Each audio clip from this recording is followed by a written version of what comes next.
Check, check, check, check, check, check. Sound check. 1, 2, 1, 2. Yes, averages here. Yen, Glenda, the medal winners. Welcome back, everyone. Don't expect much from me, but we're here.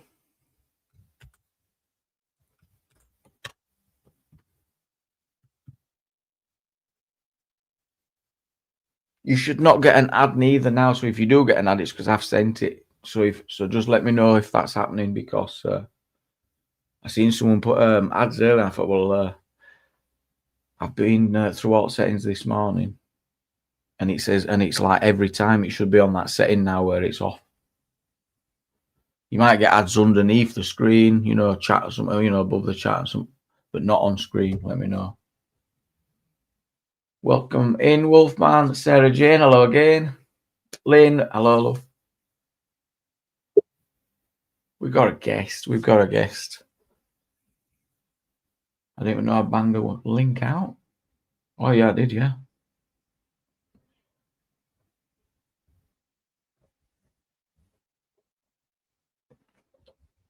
Leaping lizards. Oh, shit, I nearly spilled my coffee. Minnie's in, no Mickey. Let's just verify you. Hello. Good afternoon, Jamie. Welcome. Good afternoon. GC, long time no see. Time flies, done it on YouTube. Been up to sod all. You got a platinum yet? I didn't know what to say. No, I need fun and games for gaming today. No, you're not finished that, boss. No. Too hard, isn't it? Follow a guide on YouTube. Thank you, Donna. It's bad news, Jamie, but I don't know when the back of the game is showing. It's a get weird. You've got bad news. You haven't lost your pip, have you? Hey, fuck it, I'll just tell you, my mum's dad died. Who has? My mum's dad. Oh, so that's your granddad. Oh, I'm sorry to hear that. Like my mum's real dad. Yeah. Were you close to him? No. So I didn't call him my granddad. My granddad was my nana's, like me nana's husband. My granddad Alf, who always brought us all up. You know what I mean? Yeah. And I guess that's gonna be your mum's gonna be in bits, isn't she? That's what I mean. It's weird. When I went shopping with my dad yesterday, and then I quickly went in Tesco's. I needed some fag papers. There was I need strawberries on sale half price. So I bought him and his wife some. Before I went shopping, I quickly came back in the car. My dad's on the phone. He just looked at us on the side, and I could hear her voice straight away in the background, and I knew who it was. You know what I mean? Fucking IF all day. And I was just yeah. I was getting, oh, Dad's died. And then I could hear saying, I want to speak to her, Ryan. Can you pass it on to Ryan? I need to speak to her now because I've got a block left, right, and centre. Okay. So I was just getting, no, I don't know. I fell for it. Give us fun, just the usual spiel. Oh, I've been looking after my BDs, blah, blah, blah, blah, blah. Come with you again, touch you, blah, blah, blah. But I'm just thinking, because another reason I didn't have much sympathy at the time, just in my head, is because when my mate Richard Jordan died, and I knocked on her door, coming home from the funeral, she fucking closed the door in my face.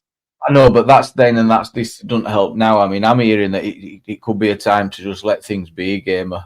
This is well, that's what I mean. So when I woke up this morning, because this happened yesterday, so when I woke up this morning, before I had a drink out, 8 o'clock this morning, I was getting ready. I ring her first thing. Rang her, just denied the call because she probably didn't know what the number was. And then text her saying it's Ryan, one kiss. Then rang her again. She's like, hello.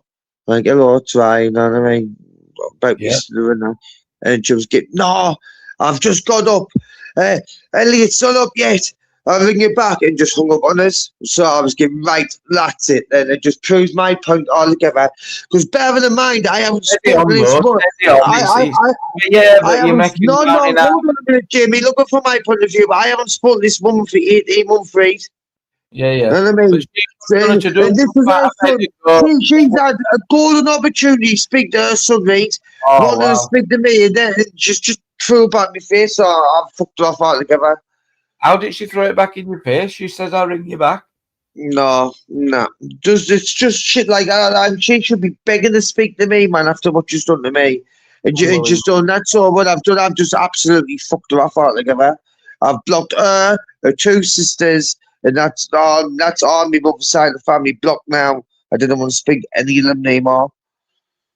You're just asking for her to be something that she's not, and it's something impossible. That No, it's a shame I did. I know, but I have to get on with it. But that's on you, innit? That's on you. You have to accept people for who they are. And at 8 o'clock, you're expecting her to jump out of bed and no, I wanted to speak to her. She said like that. After all this time, when, you know what I mean? And she just it's like I did not once ask us how I was out like that. That's why I got funny with me dog and all. It's weird that she's not even asking how I am or anything like that. It's like, are you telling her who I am? Because I've got me dog in a band, not to give her any information on what me dog and all. I says, because if you no, I went even lower than that. I tell me dad, I was giving me them about to manipulate you. And it's whether you get manipulated. And I was giving me dad, it's whether you get manipulated or not. And I couldn't give a fuck whether you get manipulated or not. I went everywhere. Now, I want you to stop speaking now, Elliot. Now, I was living with her, my autistic brother. I was getting, if you even have any contact with him, I want no contact with you. And I'm really debating it. Why are you doing all this? Because I want her to have nothing to do with me. It's a unique effect again. It doesn't realise how angry it gets us just even speaking anything to do with like. Why would you? You'll always use misery and death to somehow get in touch. Maybe listen to me. Dad agrees with us, though. You know. I'm not trained enough to know what to even say to you. I all I can say is just. Yeah, this could be. It's really, really quite deep for you. And I mean, real granddad was a pretty bad man, to be fair. Well, I only remember the stories my nana told us. I remember my nana was my mum. You know what I mean? Like fucking the neat who we were talking about, the name of her of mine. But my nana was my mum, and some of the stories she used to tell us about, like fucking Dave, he was called, because my nana had 6 kids altogether. But when she was with his Dave, it was like domestic violence was pretty common back then. It was normal. It's like if a woman was getting slapped about. I'm glad you recognise all that as well, and your mum will probably think the same. And sometimes people do the. But this like her dad who's died. Like he kicked me nana down the stairs, and she lost twins before she even had like any other kids. Don't talk about people. It just doesn't seem fair. They're not here. Hey up, Roy. Good afternoon. Hey up, Jamie. Sick of it, mate. Hey up, mate. Sick of it. You alright, gamer? Listen, gamer. Mm-hmm. Alright, I don't know what's going on. No, I've just said, I'm just saying, I mean, I know. It's even skin off my nose. It's no new to me. It just, but I think it's bullshit. I didn't tolerate that. I didn't want to talk to someone about it other than my dad. What's happened? Literally nothing has happened in terms of for you to feel aggrieved. Nothing at all. She says, I'll ring you back.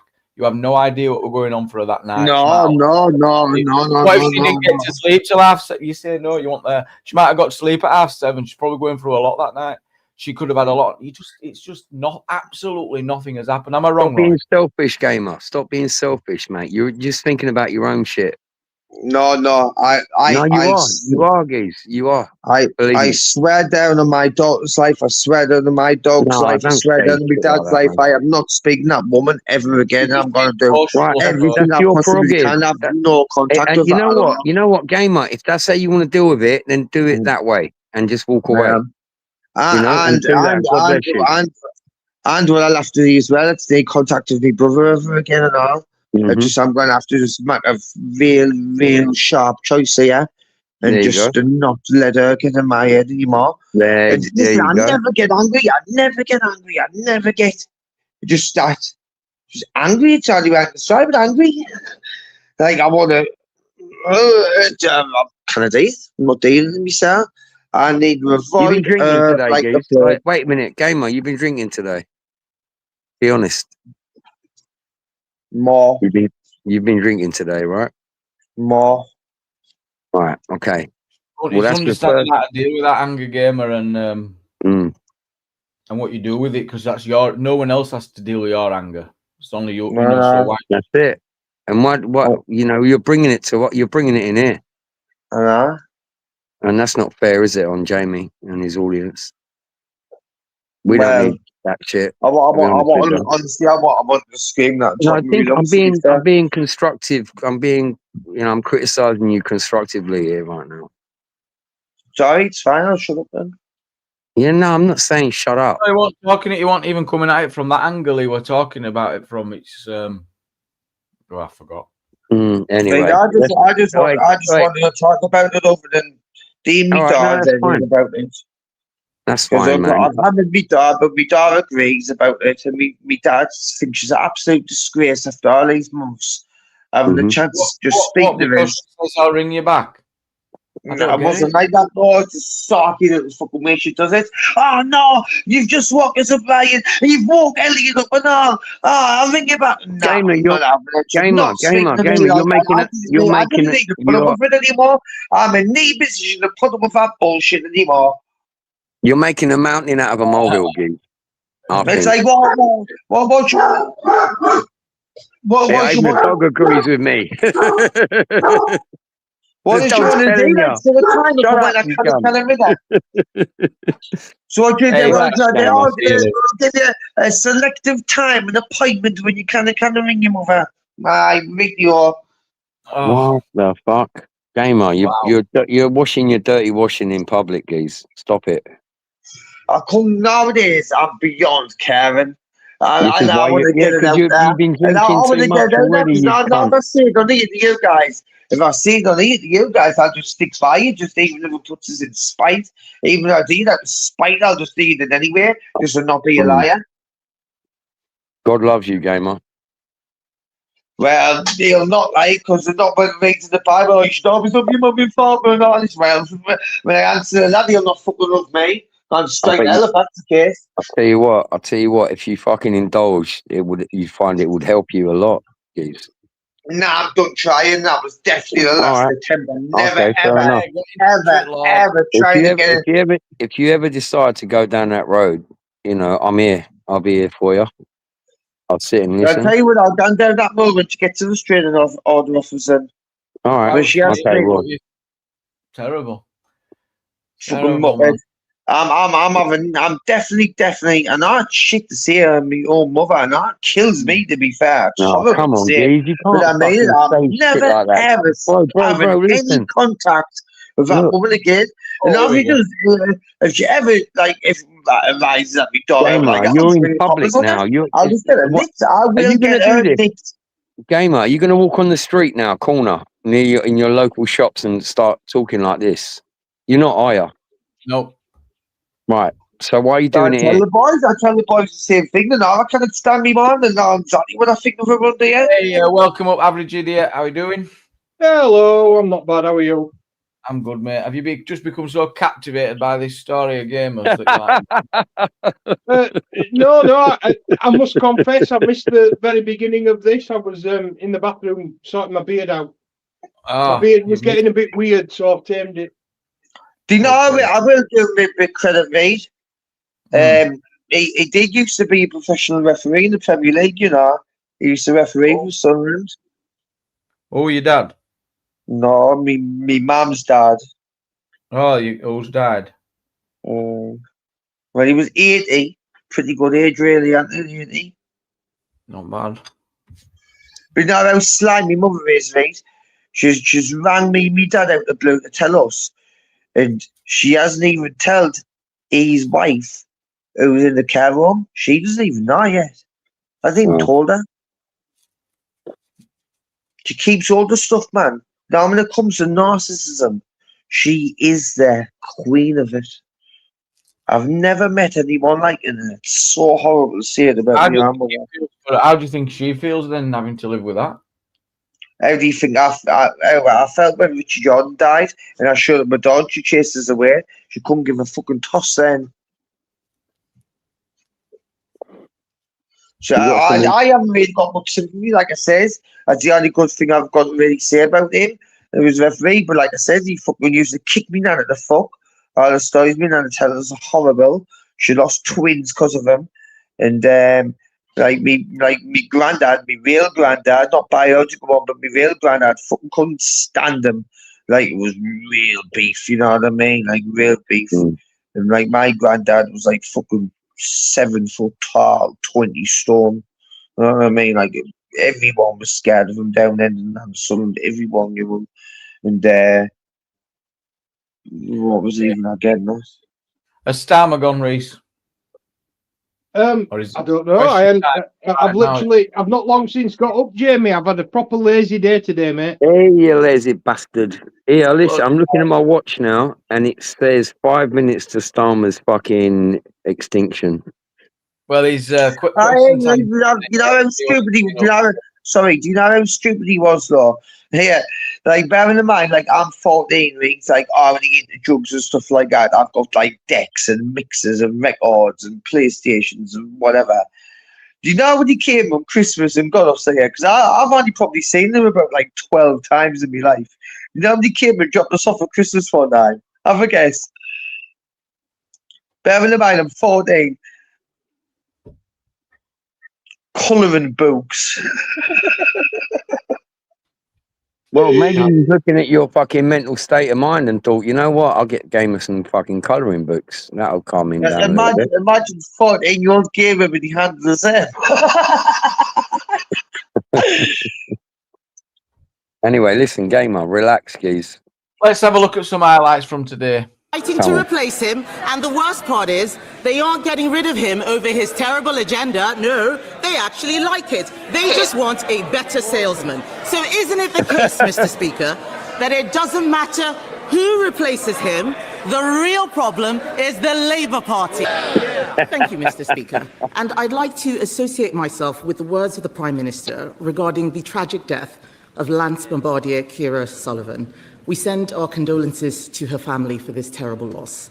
I welcome some of what the Prime Minister has said on fuel duty. Yes, it's still a freeze, but we asked him about this on the 11th of March and the 25th of March, and he said he wasn't going to do it. So thank you for the U-turn. Thank you for the U-turn. Labour MPs are shaking their heads. It would make more sense if they just did what we were doing, because they get there in the end anyway. But, Mr. Speaker, yesterday, Labour MPs voted to ban new British oil and gas licences. Why? Bloody hell. Mental, innit? Mr. Speaker, in relation to fuel duty, under the plans that we inherited, fuel duty was due to go up by 5% in April. We stopped that, and they voted against it. We're now extending the freeze because of events in the Middle East. And I know the Leader of the Opposition likes to claim responsibility for things that have got literally nothing to do with her. In her mind, she won Eurovision on Saturday and scored the winning goal in the FA Cup final. But she's never takes any responsibility for what they did for 14 long years. Mr. Speaker, in relation to oil and gas is coming out of the North Sea 24/7. It will play an important role for many years to come. We're supporting existing oil and gas fields throughout their lifespan. We made changes actually in November to allow neighbouring fields to be exploited. But families across the UK are fed up with their bills going up and down because of global contrary. The only way to take control is through renewables. Mr. Speaker, we've now consented renewables to power 23 million households. The Leader of the Opposition wants to stick with the old Tory energy policy, which is leaving households exposed to higher bills year after year. Mr. Speaker, what's causing problems for British consumers is the high energy prices, which are caused by his policies. I asked him why they voted for this. He had no answer. So let me make clear what is going on. We are losing 1,000 jobs a month in oil and gas. I asked him about new licenses, not about existing drilling. And then, late last night, Mr. Speaker, the government snuck out an announcement that it was removing sanctions on Russian oil. So can the Prime Minister explain why oil from Russia is acceptable, but oil from Aberdeen is not? Owned. Fucking owned. Well, Mr. Speaker, let me address the sanctions head on. Because we have been united across this House on these issues since the beginning of the conflict. What we announced yesterday was a strong new package of new sanctions, going well beyond existing sanctions. So it's a new package. This includes new bans on maritime services on LNG and new bans on refined oil products from Russia. We also issued 2 targeted short-term licenses to phase the new sanctions in and to protect UK consumers. Mr. Speaker, that is standard practice. This government has phased in sanctions in this way before, and the last government used exactly the same technique when they introduced sanctions. And when they did so, Mr. Speaker, we supported them because we could see the sanctions were the right thing to do to bear down on Russia. So these are new sanctions being phased in. This is not a question of lifting existing sanctions in any way whatsoever, and we will continue to work with our allies on further sanction packages. You haven't got any fucking allies, you mug. It's a very weak set of cheers from the MPs who are trying to get rid of him, could I just say. Mr. Speaker, he doesn't know what he is talking about. This level of processology is not going to get him out of these difficult answers, okay? Let me tell him what is going on. Labour are giving money to Russia.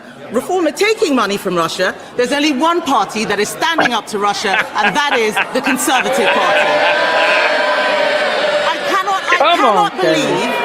I cannot believe that he's actually saying that he's doing something good on the war in Ukraine. What's he talking about? This morning, Ukraine's sanction chief disagrees with what the Prime Minister's approach is. That's what Ukraine is saying. In March, when the United States eased sanctions on Russia, the Prime Minister said all partners should maintain pressure on Russia and its war chest. The Prime Minister said our sanctions remain, and there is no question about that. What's changed? I really think on an issue of this importance, which is about further sanctions on Russia in relation to Ukraine, it is really important that the position is not misrepresented. Exactly. This is a new package of sanctions. None of the existing sanctions are being lifted in any way. So this is not less pressure on Russia, it is more pressure on Russia. More pressure than there was the day before yesterday, more pressure than there was under the last government. What is happening is that those sanctions are being phased in a way which was used by the last government when they introduced new sanctions. We bothered to do the processology and work out what we were doing and supported it because we could see that it put more pressure on Russia. Similar methods are used by other countries. They are done because of the impact on the market and to protect UK consumers. These are new sanctions putting more pressure on Russia, and I think if she'd done her homework, she'd actually support us on this. Mr. Speaker, being patronising is not a substitute for understanding policy. And I've heard this term. Mr. Speaker, I've heard this tone before. This is the same tone he used during the Mandelson scandal, and they were all cheering, and then it turned out that he was wrong. He says that other countries are doing this. The EU is not doing this. Let me make it clear. I know it hurts him to hear it. He is now choosing to buy dirty Russian oil. That money will be used to fund the killing of Ukrainian soldiers. Isn't bizarre, he ashamed? It is so bizarre. You can't make it up. I really think that to misunderstand and misrepresent what is happening, this is a very serious issue where we're working with These are new bans. They're new sanctions. They're new bans on maritime services on LNG as of yesterday. They're new bans on refined oil products from Russia as of yesterday. They are being phased in the same way that previous sanctions regimes have been phased in, exactly in the way the last government did and we have done.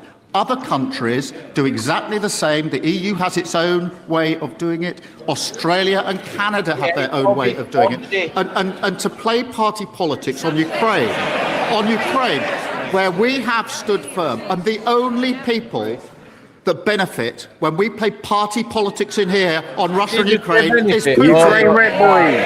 They all benefited $2,000 a pop. Mr. Speaker, that pompous tone does not cover for the fact that he has got his policy all wrong. I have asked him about oil and gas again and again and again. The last time he told me that it was the Energy Secretary's job and it had nothing to do with him. That's what's destroying this country. It's not playing politics. It's speaking up for the people who are out there. The fact is, more people are buying Russian oil because British oil isn't being drilled. He's sanctioning British oil, but not Russian oil. And he should be ashamed, Mr. Speaker. He should be ashamed. I cannot believe that this Prime Minister, even when he has nothing to lose, continues to defend banning new British oil and gas licenses.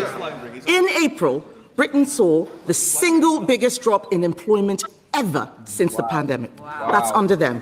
210,000 people have lost their jobs in the last year. What he is doing is going to cost thousands more people their jobs, especially in cities like Aberdeen, which rely on oil and gas.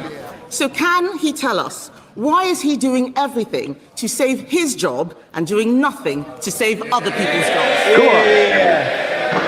Mr. Speaker, there is drilling in the North Sea, and on her, she said there's no drilling in the North Sea. She said, going to have to refer herself to the Privileges Committee, Mr. Speaker. There is drilling. It's 24/7, and oil and gas are coming out, and that will be important for many, many years to come. We are supporting those existing oil and gas fields throughout their lifespan. We made changes in November to allow neighbouring fields to be exploited. But it is because we're on the international market that our prices of businesses and households go up every time there's an international conflict. We saw it with Ukraine, or we saw it with Iran. And people are fed up with a government, the last government, that didn't take control of their bills. We're taking control of their bills. The way to do that is through renewables, and that's what we're doing. People are fed up with government. Speaker, it gets worse and worse. He doesn't understand the policy. I am asking him about new oil and gas licenses, which they voted against yesterday. If they had approved those licenses for Jackdaw and Rosebank like we did, we would have that oil in this country now. We would. And just listen to him, and I wonder if he is okay. He is so deep in the bunker, Mr. Speaker. He's importing sanctioned Russian oil. He's nationalizing steel. He's imposing price controls in the supermarket. It's like the Soviets won. This country needs a government that has got its act together, Mr. Speaker. Instead, what we have is a Prime Minister hanging by a thread, fake support from his backbenchers, too scared to take difficult decisions, losing his moral compass by backsliding on Ukraine. Yes, he is. Mr. Speaker, the shakes of their head are so feeble. It's so feeble. He has got... They can... It's absolutely laughable, Mr. Speaker. I've seen this already, Jamie. That's yesterday, we saw them huddled in the corridors talking about Andy Burnham and West Streeting. The fact is, he's got a cabinet fighting to replace him, and the worst part is, they aren't getting rid of him over his terrible agenda. No, they actually like it. They just want a better salesman. So isn't it the case, Mr. Speaker, that it doesn't matter who replaces him? The real problem is the Labour Party. Mr. Speaker, I think not, Prime Minister. Mr. Speaker, look, a lot's been happening in recent days, so she may have overlooked the fact that last week the ONS announced we've got the fastest growing economy in the G7. Last week, we had the biggest fall in NHS waiting lists for 17 years.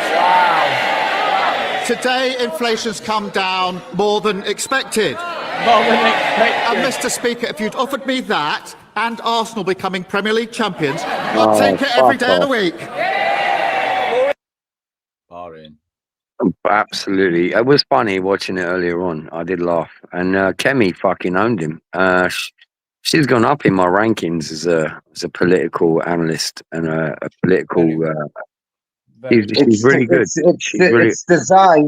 It's designed to make you think like us, where you'll always. Yeah, I know what you're like saying. the I know opposition. Jules Carlin, right? I get it. But, however, I can see Rupert Lowe, right, doing a deal with Kemi and her being the VP and him penetrating the Conservative Party and taking the branding of the Conservatives into a new level. I'm hearing that he's now sitting down and talking with, what's his name? The other guy, the Pakistani fella. They're actually Kim Jong-un. Oh, Kim Jong-un. No, he's not Pakistani. It's not him. But they're actually coming together now, and like I said this months ago. There will come a time. By-election, Roy. Big test coming up in the by-election. Absolutely massive. Absolutely massive. This is really big. This is really big. So pay attention, everyone. If don't, look at everything. Yes, everything. Benabib. Sorry, yeah. So now I'm hearing in the grapevine that they are actually in talks now. They're actually coming together. They're listening to the people. Right now, I said this months ago. There'll come a time when Rupert Lowe will gather his flock. Are you not concerned about Restore going against Reform in this by-election? Well, you'll never. Look, there's a lot of beef between Rupert and Nigel Mirage. Okay, there's a lot of beef. Now, but what's got to come first?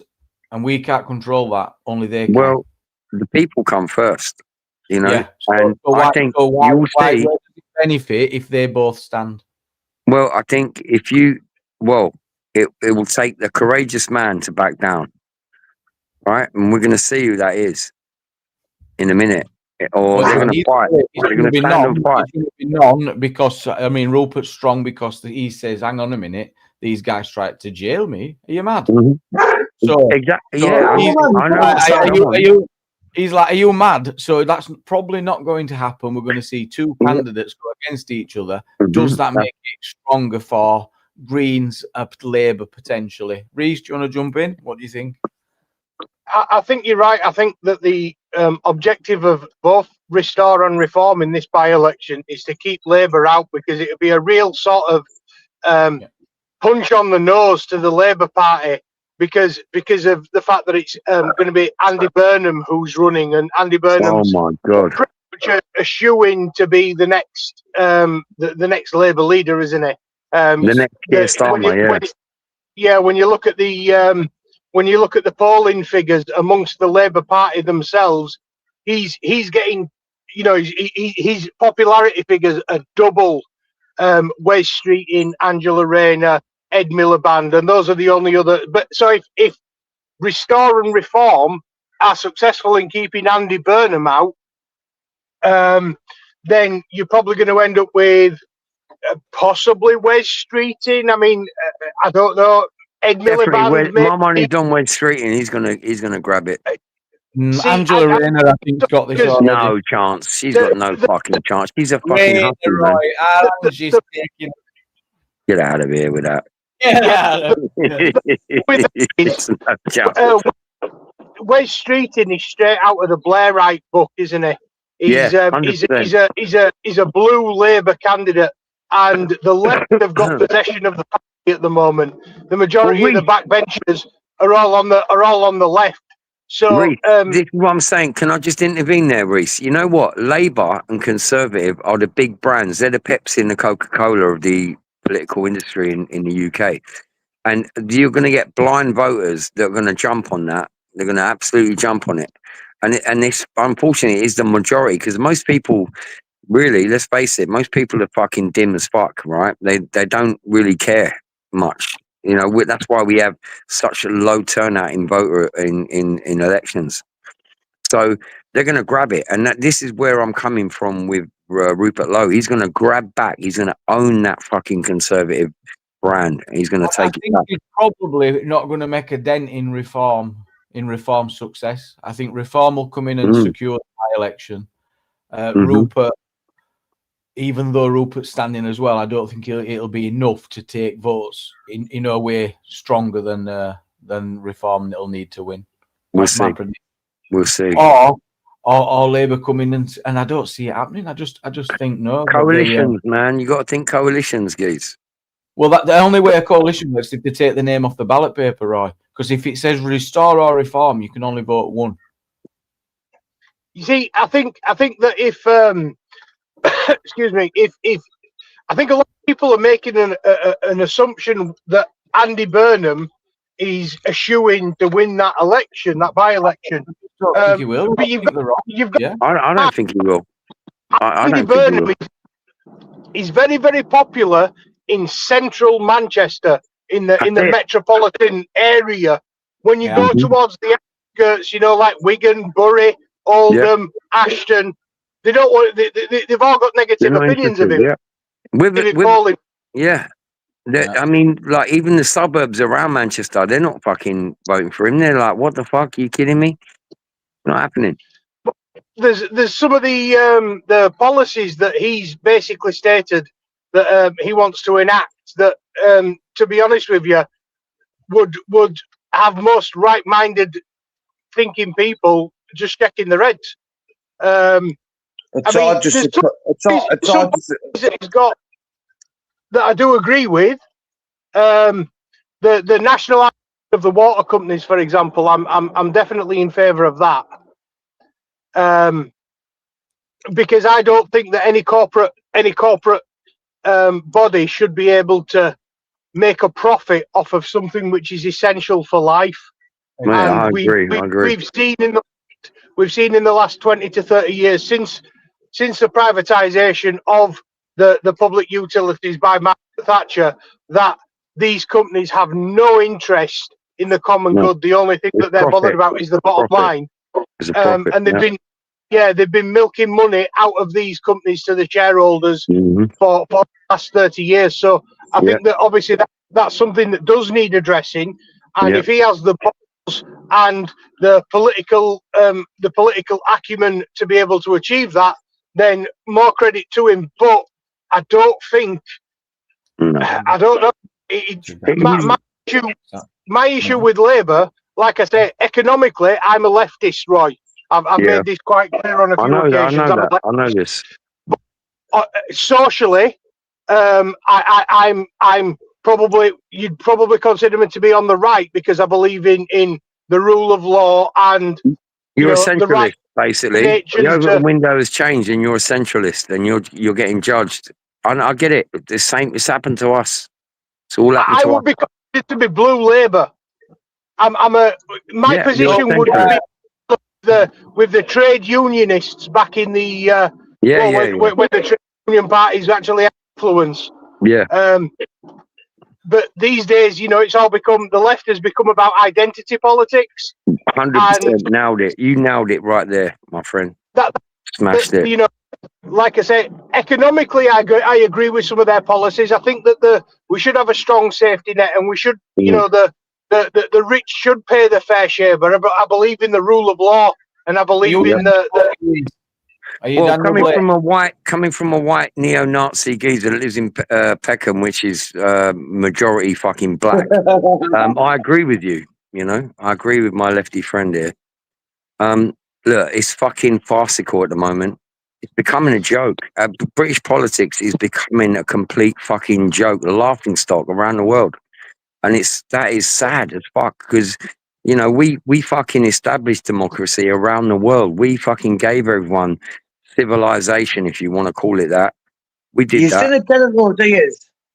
What? What done we get? They all sit in a palace, don't you?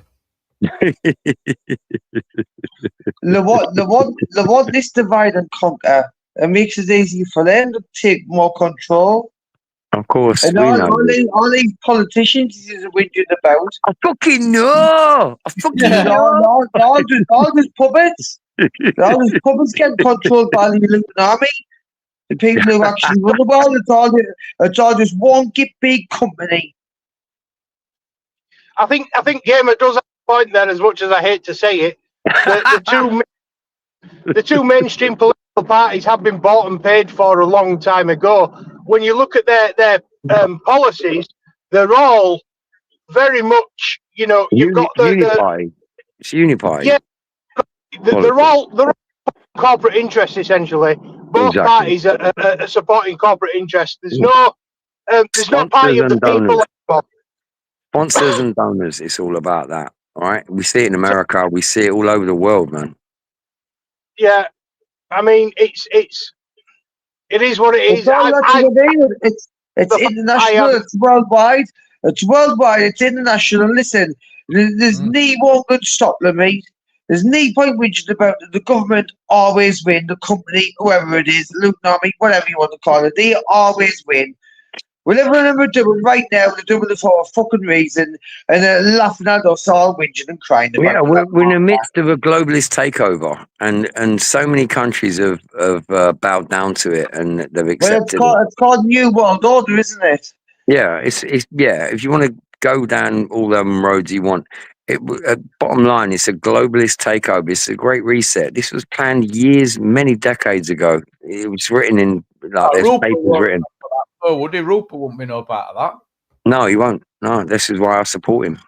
I would have got the Luton Army with a gun to his daughter's head saying, "You will fucking do this." Well, that's a bit strong, and also Nigel's not going to tolerate none of that funny business. No. You know what? Nigel, I don't trust him. I don't trust Nigel Mirage as far as I can throw him. That's what I mean. You're all deluded, man. You just keep on waffling on. He's a Nigel Farage. Nigel Mirage, right, has become a multi-millionaire from politics. I mean, that is outrageous. Any politician. In his defense, he has his own business interests. Yeah. He knows how to use his influence to gather that business interest. But you can point that at many others as well and say, hang on, there's lots of deals gone down, but he made a lot of his money by dealing in precious metals, I believe. I don't trust him as far as I can throw him. Does that include the £5 million that he just got given? And then coincidentally, I mean, that was a gift. He says that was a gift. Yeah. He says that were a gift for his. Cheers, mate. Cheers for you know what I think we should do? Let him know. Stop, please. Give it. What's the difference between a gift and a bribe? There isn't a difference. I don't know. That's my bottom line on that. There isn't a difference. And then they give you a ring. You're going to answer the phone, aren't you? A backhander is a backhander, whether it's a gift or a bribe. And that's my major objection to the political system is the influence of money in the political system. 100%.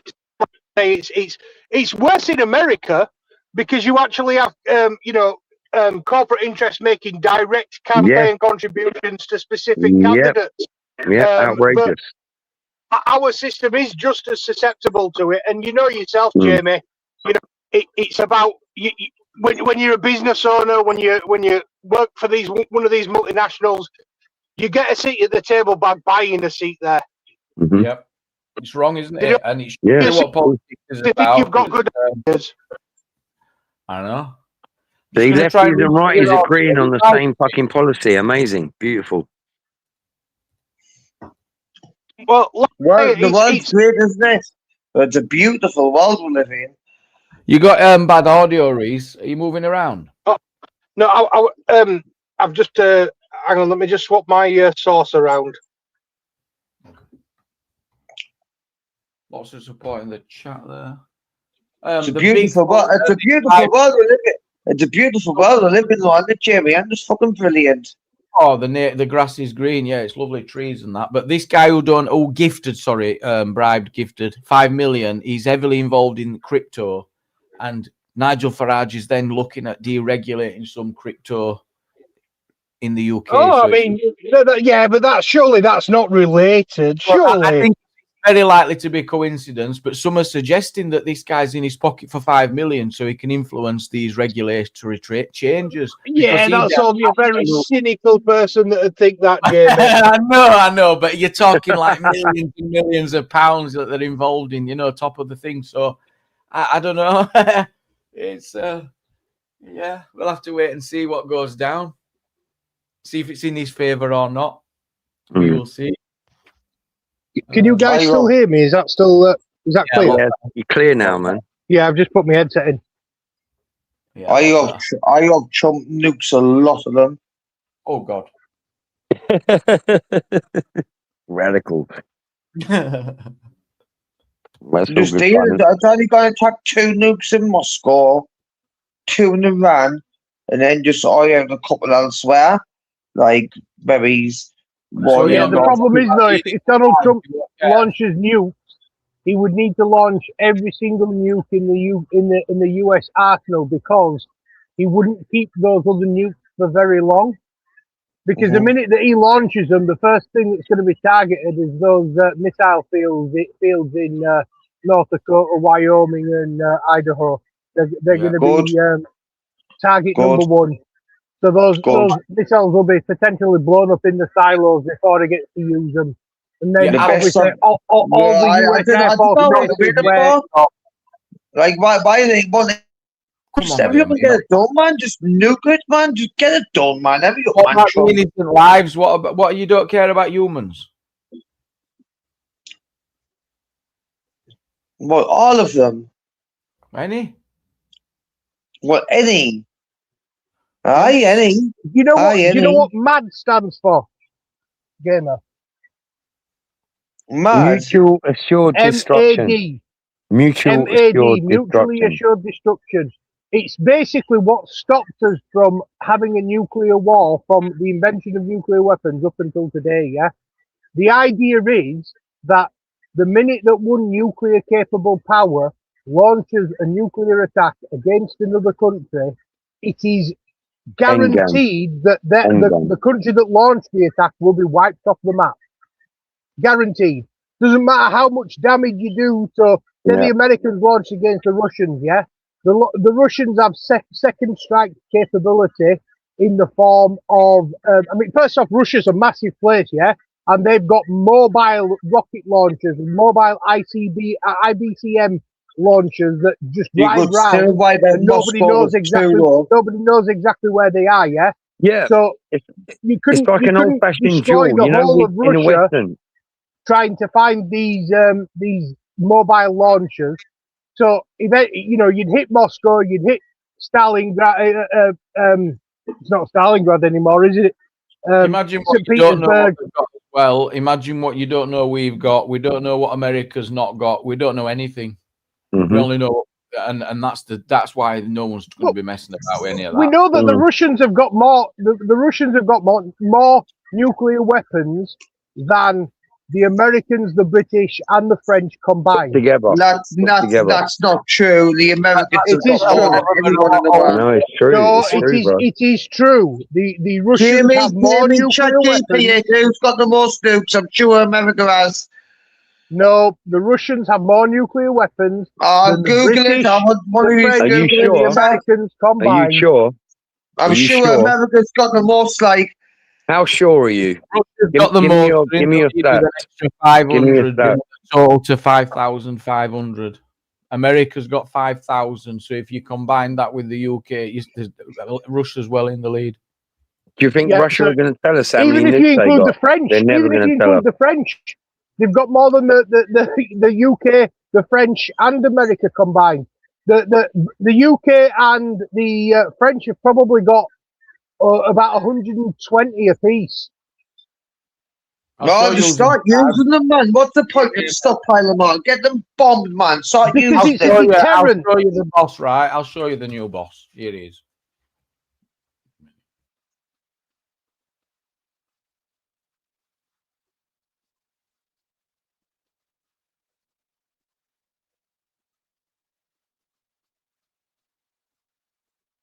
We can't see this boss, Jamie. I froze up. I'm back. It all just locked up. But So, I mean, Trump's a confident guy, isn't he? Here he is meeting XI. Here he is. Sir.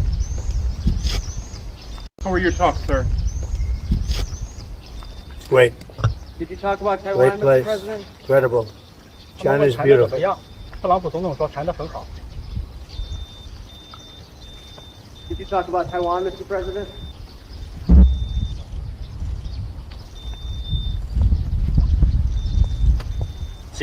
Thank you. Thank you very much. Mr. President, did you talk about Taiwan? Hey, thank you, press. Thank you, press. Thank you, press. How are your talks, sir? That was cold. Great. Did you talk about Taiwan, Great Mr. place. President? Incredible. China is beautiful. 特朗普总统说谈得很好。Did you talk about Taiwan, Mr. President? Awkward. Very awkward. That was Awkward. bizarre. Very different Trump on display. Very different. Yeah. So, me, China should just nuke Taiwan. We nuke Russia. Man. Remember, The Chinese aren't going to nuke Taiwan because they actually want to take over Taiwan, and if you nuke it, it's going to become uninhabitable, isn't it? Fuck them. No, come on, gamer. You're not seeing it. Right, gamer, move on or move off because it's mid-afternoon and you just... Yeah, man, I'll chill. I'll be the ugly comments in the morning. You are funny, gamer, sometimes. Well, no. I am in World War III in my age. Well, I'm sorry, Jamie. I didn't realise I asked you upon. I just want to get stuff on my chest. And it's certain this is a chaotic move, but I'm not going to start projecting it on everyone else. Look, you know what?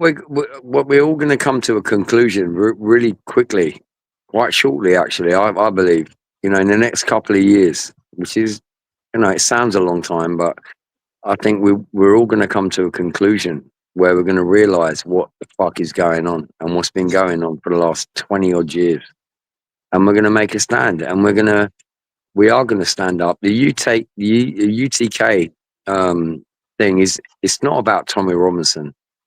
It's not. It's about the people of England and Britain.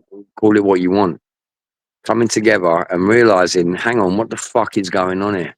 And it is there's no other way to look at it other than a globalist takeover, the Great Reset, all this plan that they've been fucking talking about. There's the Hunter virus thing. Get ready for COVID-19. Oh, back again, Roy. Bring your talk conspiracy. I'm afraid. I know. But they're laying it out. No. To fear us. All right. Sorry. Yeah. You know what conspiracy is. You know what the terms and conditions are. We've mentioned it. Okay. Yep. I don't know. They just go crazy over this stuff, and I wonder why.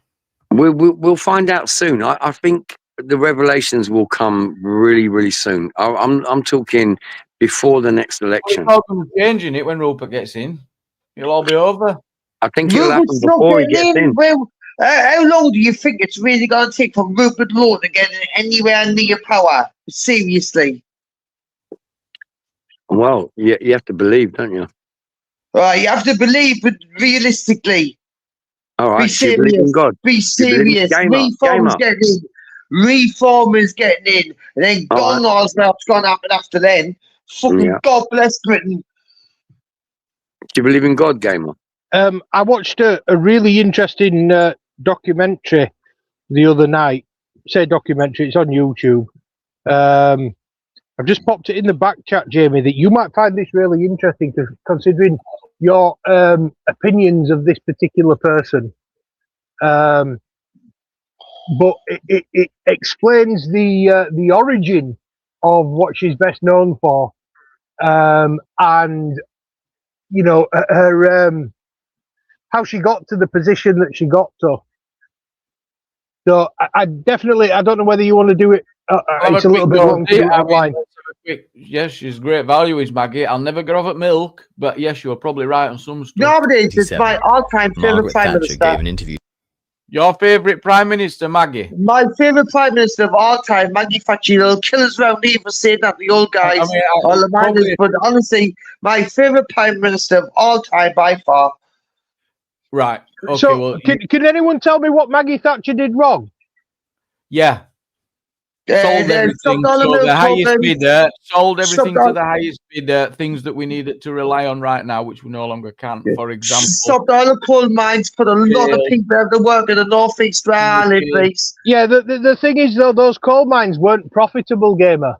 She also She still put a lot of people out to work in the poverty rates. Order.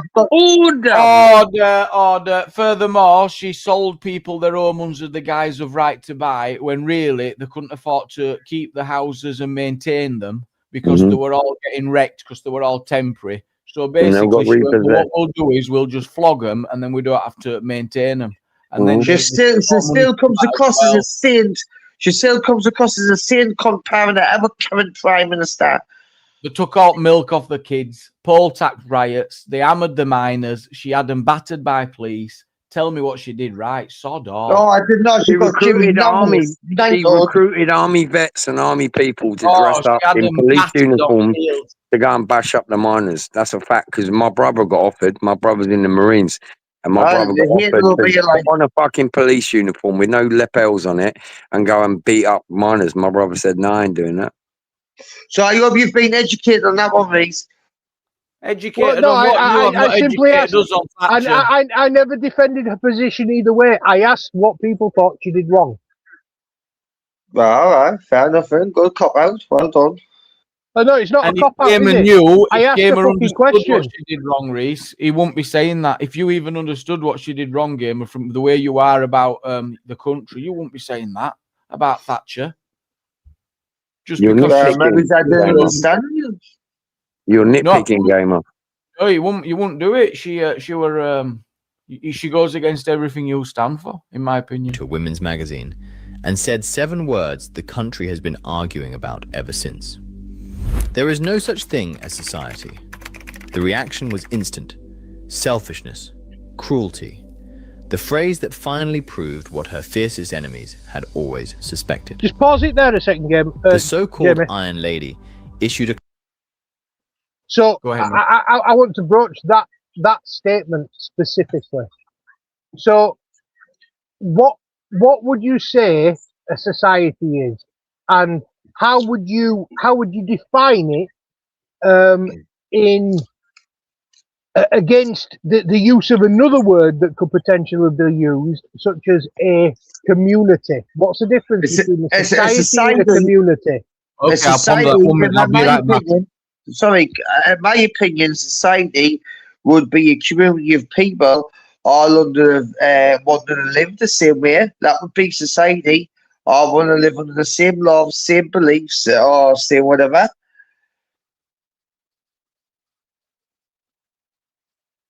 That's not very clear, is it, Gamer? No, but that's what I believe society is. Society will be people wanting to live the same way.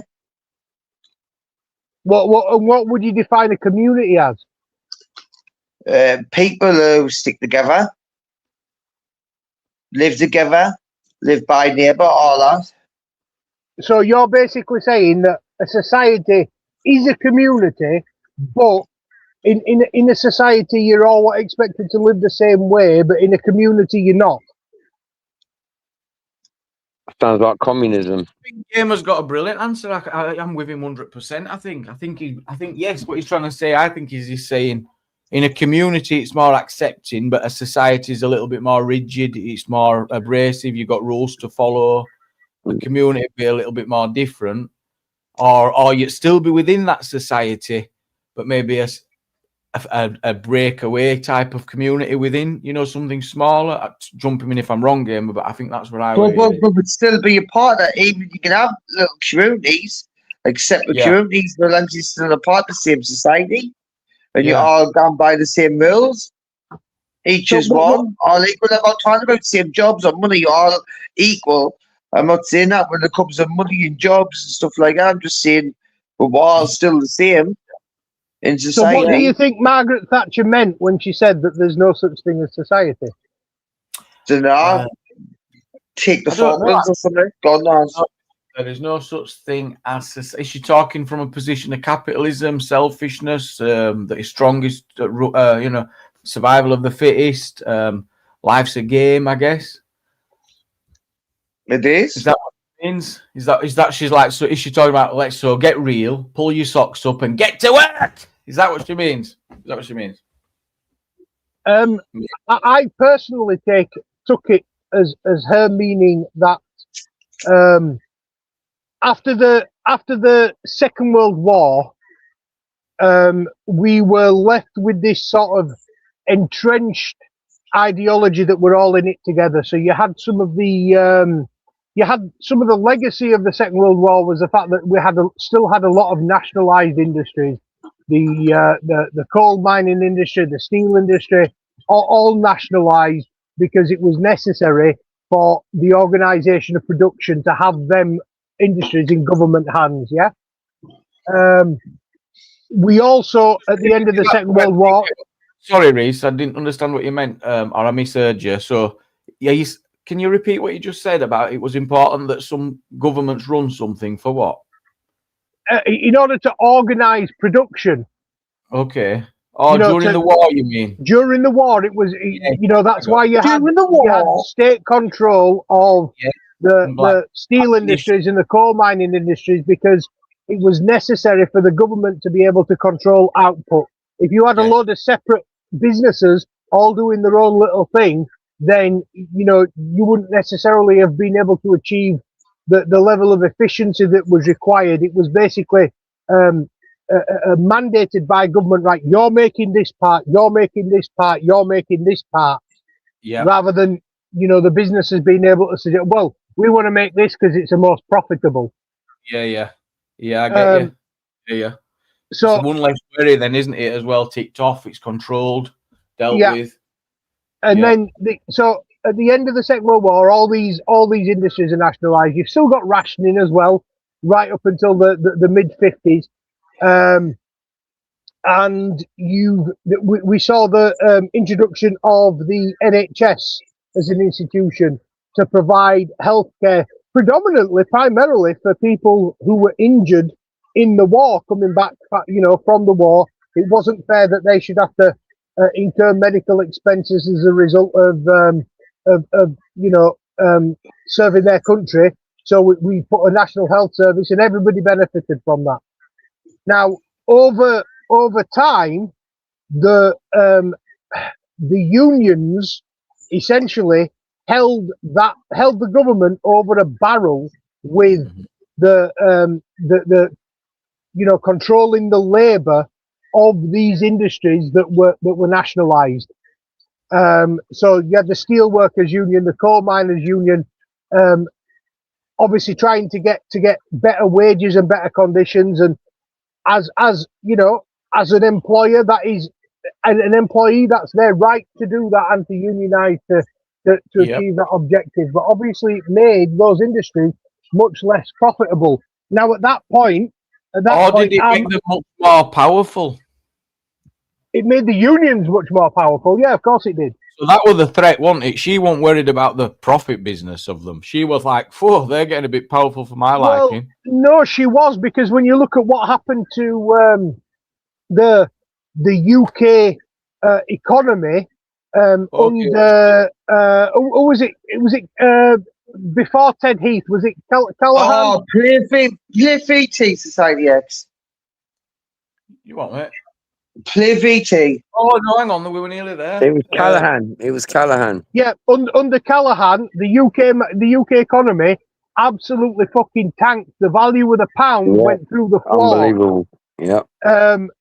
So. But that doesn't mean that we can just start exploiting workers just so that they can recover their economics. What they understood was the fact that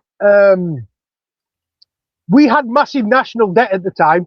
We had the largest ever national debt after the Second World War. In a time where before the unions, where people worked hard and long hours in horrendous conditions. Imagine the conditions of the air quality in mills and all that went on for 12 hours a day.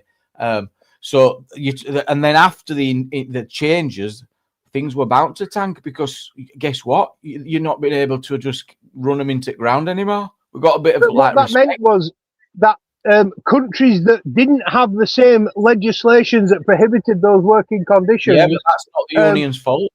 Were more competitive on the international market, which meant that the value of the cost of goods, buying goods from the UK was extortionate compared to everywhere else. We weren't competitive.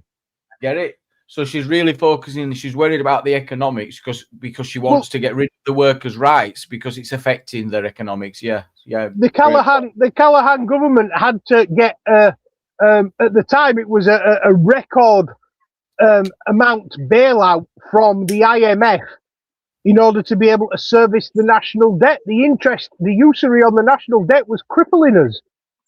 So basically what they did was they looked at the books and said, right, where are we losing money? Where are we not competitive? Where's not profitable for us to run? Playing a little bit more of this video, but I also want to come on to David Healy's point in a bit, because we might be coming at this from a totally different angle, and in that she meant that there's no such thing as society coming at it from the angle that because it's impossible, it must be all a charade, no one could ever agree a set rules, so there has to be a set standard which no one's ever going to agree to. I think that's what come on to that. Clarification. I believe there is a society because I'm talking to him. Yeah, exactly. Correct. Pointing out that the 7 words came from a 1,000-word answer the press had ignored. But it didn't matter. The 7 words had already become the line that would follow her into history. But 39 years later, 8.6 million Britons live alone. Almost 1 in 3 households. Almost half of British adults say they feel... I really hope this is going to go on to say we are still living under the horrendous legacy of what she did and the policies of that party. I hope it is. I really do. Feel lonely. More than 9 million working-age adults are out of the labour force. 2.8 million of them on long-term sickness benefits. NHS waiting lists are at 7.2 million. And the part that's actually most surprising is that when researchers in 2025 finally showed the British public the full 1,000 words she actually said, the part the country never read, nearly half agreed with what she said. Some of what Margaret Thatcher said about Britain was prophecy. Some of it was self-fulfilling. Some of it was catastrophically wrong. To understand which is which, you have to go back to the Britain she grew up in. In July 1945, the British people vote out the man who won them a war. What business did Margaret Thatcher's mum and dad run? Does anyone know? She was a greengrocer. Is it covered in here? It is a greengrocer. She grew up in a shop, didn't she? Winston Churchill and his Conservatives lose to Clement Attlee's Labour Party in a landslide. 6 years of war had ended. The country had won, but it had... I've never understood that, how Winston Churchill must have felt. So he's won the country a war, and then he loses the election. You're like, eh? I've never understood that. That is absolutely crazy at the time. I guess the people valued his skills at the time, you know, and picked the right... also been bled white. Britain emerged from 1945 owing more money than any nation in human history had ever owed. £3.7 billion to the United States alone. 40% of the merchant fleet lay at the bottom of the Atlantic. Wow. Bomb damage scarred every major city. Food rationing was tighter than at any point during the war itself, and it continued for another 9 years. The country was tired. 6 years of being told the state would feed them, house them, clothe them, defend them, decide what they ate and where they worked. The state was the apparatus that had won the war. The same apparatus, the voters reasoned, could win the peace. Clement Attlee's Labour government nationalised the Bank of England in 1946.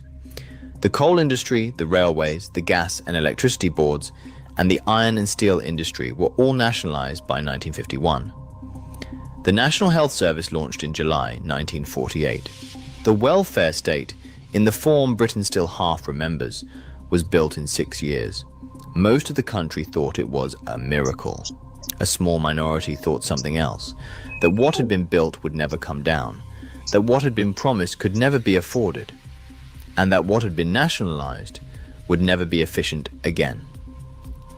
In a grocery shop in Grantham, Lincolnshire, a man named Alfred Roberts reads the results and understands that his country has chosen the exact opposite of everything he believes. Roberts is a grocer, a Methodist lay preacher, and eventually the mayor of Grantham. His creed is simple and total. You earn what you get. You keep what you earn. And nobody is owed anything he has not worked for. So it's a principle we've heard a lot recently, isn't it? Earn it, or you get sod all. Unfortunately, it doesn't work like that in the United Kingdom, right? Well, it did for a long time. I think that's the point it's trying to make. And the only reason it wasn't was because it was during a time of war. Well, let's go to war then. Tell you, give us a nuke. I'll fire it. That's not what it's saying. It's saying that it should have stopped when the war were over. Then people can become self-reliant again. That, I think, am I right, Reese? 100%. Yeah, I think you are. Nailed it, Jamie. You nailed it right there. 100%.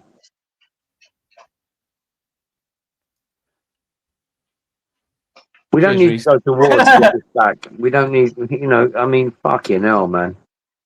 Look, who understands history? Who actually looks at history? Who reads what's happened? Well, Reese is very knowledgeable on it. Reese might be more knowledgeable than me, but I'm not prepared about this. No, Reese is a clever guy. I'm going to go with Reese on this one. I'm going to go with Reese as well on this one as well. Thank you, gentlemen. Yeah. You didn't say that. Yeah. What a great video, though. I'm enjoying it so far. His daughter Margaret is 19. She lives in the flat above the shop. No hot water, no indoor bathroom, no central heating. She watches her father read those results and absorbs something she will carry for the rest of her life, that the majority can be wrong. That standing alone against the tide is not weakness. It is conviction. She wins a place at Oxford to read chemistry. She learns to find the underlying order beneath the visible surface. I think we should acknowledge that's no easy thing to do neither, is it? Securing a place at Oxford. Absolutely. Until I watched this, I didn't know that about her. Respect where it's due, man. Respect. Well, I do know a little bit about what she's involved in because she had a hand in this Mr. Whippy business, didn't she? She had some involvement in the invention or the bringing to market that Mr. Whippy ice cream. Sure, she did. It is exactly the right training for what she will become. Her intellectual framework arrives from three directions. Friedrich Hayek's The Road to Serfdom tells her that every step toward state control is a step toward totalitarianism. Milton Friedman gives her the operational tool: control the money supply, stop protecting industries the market has decided are finished. And in October 1974, after Heath's defeat, Keith Joseph delivers a speech that amounts to a public recantation. The Conservatives, he says, have governed as a milder form of socialism, and he is done with it. Together that year, Thatcher and Joseph found the Centre for Policy Studies, built to dismantle the post-war consensus from within the Conservative Party itself. Her first cabinet post, Education Secretary in 1970, brings the lesson she will need.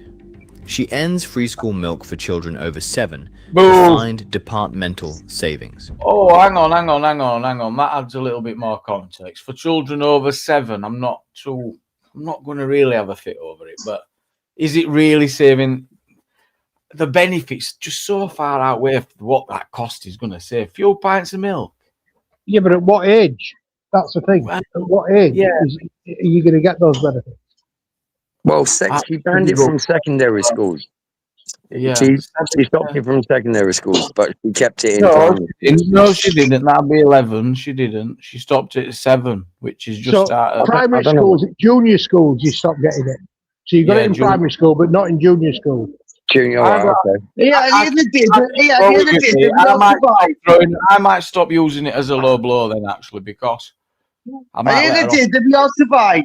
Yeah, but Well, granddad, I that's about. grew up on them little half pints of milk every day, every morning, and we got one if we were good, and what was ever left over, and you was a good boy, you get another one in the afternoon. I And at remember the it same well. time of life, when people in Afghanistan, Syria, Sudan be getting like pints of milk for free and that. Well, no, they wouldn't have been, would they? Free No. government policy using tax money. So I just think so crying about our government so much because I think we are blessed to be born here in England. Yeah, exactly. So when she's looking at making savings, look elsewhere, leave the bloody milk alone. That was the argument. But I think what benefit, it's not. There's bigger fish to fry when it comes to Maggie anyway. The milk's a good laugh. The country calls her Thatcher, milk snatcher. The press declares her the most unpopular woman in Britain. She does not back down. The lesson that you can be the most hated person in Britain on a Tuesday and still be standing on Wednesday never leaves her. What is coming next makes the milk look like a minor administrative decision. Told you. In February 1974, it is not Thatcher who confronts the miners. It is her predecessor. To understand what she's preparing for, you have to understand what the miners did to Edward Heath. Arthur Scargill is 34 years old. He was born in Worsborough Dale, near Barnsley. His father was a miner. He left school at 15 to work at Woolly Colliery. He joined the Young Communist League at 17. To Scargill, politics and mining are not separate subjects. Both are about the same thing: power and who holds it. In January 1972, the miners go on strike. It is the first national walkout since 1926. The Saltley Gate Coke Depot in Birmingham is still operational. If lorries can keep moving coal out, the strike can be broken. Scargill mobilizes flying pickets, miners driven through the night from Yorkshire, Durham and South Wales. By morning, 15,000 people are standing outside those gates. The chief constable closed the depot. The strike is won. Scargill becomes a national figure in a single morning. Thatcher is watching from the back benches. She files something away. Not the tactic, the man. In early 1974, the miners strike again, the 3-day week. Commercial electricity is rationed. Heath calls a snap election. Who governs Britain? The voters' answer on February the 28th was not you. Can you pause for a Every second, moderate Jerry? conservative takes the same lesson. You cannot fight the unions. You sure can. Yeah, just making the point how strong the unions are. What you're saying. I just want to say, I'll listen to this full thing, right? But clearly, this is putting Margie in a bad light. After this, I want you to play one of all the good things you've done for the company as well, if you don't mind. This isn't necessarily putting her in a bad light. It's explaining the context around the decisions that she made. Yep. Yeah. Can you tell us the number one good thing that she did do, Gamer? Take back the Falklands. Take back the fault. Well, we never lost it. Defended it. So she successfully defended the Falklands. I'll give you that. She did. Yeah.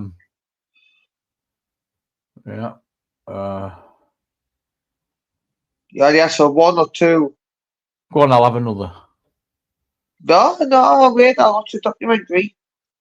She established a relationship with the United States that proved to be the bedrock of our economic and defence position policies for the next 40 years. She sure did. She absolutely Here. Yeah, a very good point. I surrender to that one. Belter. Right, I'm going back to the video. Cheers, Reese. But Thatcher takes the opposite lesson. Heath improvised. Scargill executed. She will not improvise. In February 1975, she stands against Heath for the leadership. The first ballot, Thatcher 130, Heath 119. Heath withdraws. Thatcher wins the second ballot with 146 votes. She does not celebrate publicly. She begins commissioning work instead. By the time Margaret Thatcher won the leadership of her party in February 1975, the country she was about to inherit was no longer the country Alfred Roberts had read those election results in. Inflation in 1975 had peaked at close to 25%. The pound had lost a third of its value against the dollar in 18 months. Strike days lost to industrial action were 29 million in 1979 alone. The 3-day week had ended only the year before. In December 1976, James Callaghan's government signed a letter to the International Monetary Fund applying for a loan of $3.9 billion, the largest loan ever requested from the IMF by any country at that point in history. The Wall Street Journal ran a headline that captured the international view in 3 words: "Goodbye, Great Britain." Wow. 2 years later, the winter of discontent. Everything had been flogged. Bins not collected, bodies not buried in Liverpool, schools closed, hospitals running on emergency cover. The Sun's front page on the 11th of January 1979. 3 words attributed to a prime minister who had never said them: crisis, what crisis? In private, Edward Heath had told colleagues a few years earlier that he might be the last prime minister Britain would ever have, because the country had passed the point where it could be governed. This was the country Margaret Thatcher had been studying. This was the diagnosis she had been preparing. And this was the moment her diagnosis stopped sounding ideological and started sounding like an emergency call. Oh. Thatcher's diagnosis went further than the crisis itself. Jimmy, can I ask one question? Yeah. Is this video from a credible source? What do you mean? Well, just all the information he's given us. You know what I mean? This is credible. You could never accept that as being fact ever. You'd have to then check and find credible sources to check that they're, you know, you'd have to check that out. You just use your own judgment, and I don't know, it seems decent. From my understanding of history, it does sort of tally with what I already knew.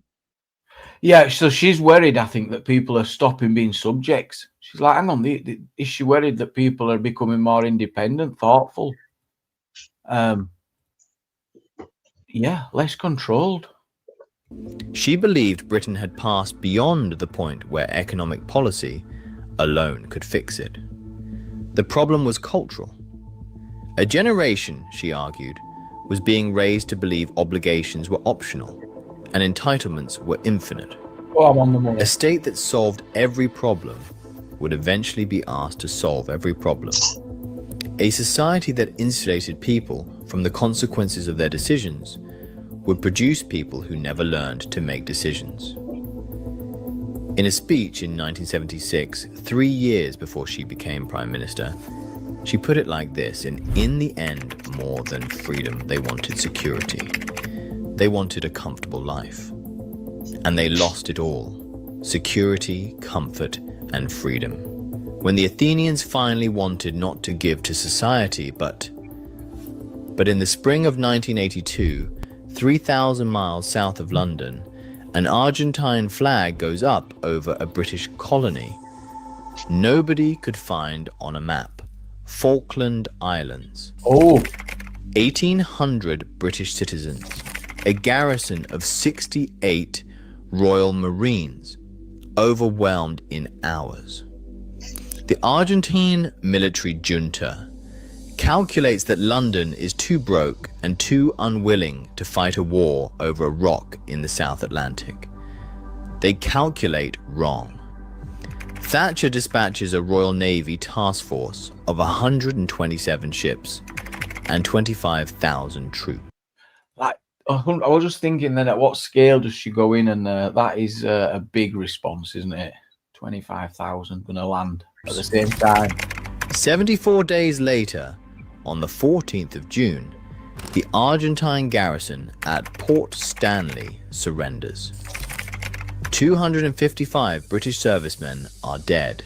Wow. 649 Argentine servicemen. In January 1982, Margaret Thatcher's approval rating sat at 25%, lower than any prime minister in polling history. The cabinet was openly discussing whether she could survive to the next election. By July, after the surrender at Port Stanley, that number had climbed to 59%. The Iron Lady was no longer a press nickname. It was a fact. And in the 1983 general election, 12 months after the Argentine flag came down, Thatcher won a landslide of 144 seats, the largest Conservative majority since 1935. She now had 4 years and a parliamentary majority that could not be touched. The Ridley Plan, sitting in plain sight in a magazine for nearly 5 years, could finally be executed. But she had not always had this power. She remembered the lesson of 1981. The National Coal Board had announced early pit closures. The miners had threatened action. Her government had offered concessions and withdrawn the program. The press had called it a climb down. It was not. The stockpiles were 6 weeks deep. You cannot win a winter strike on 6 weeks of coal. She had retreated, and she had built. By the spring of 1984, 57 million tons of coal sit at power stations across Britain, enough to run the entire national grid for over a year, without a single new ton being dug. She has the plan. She has the stockpiles.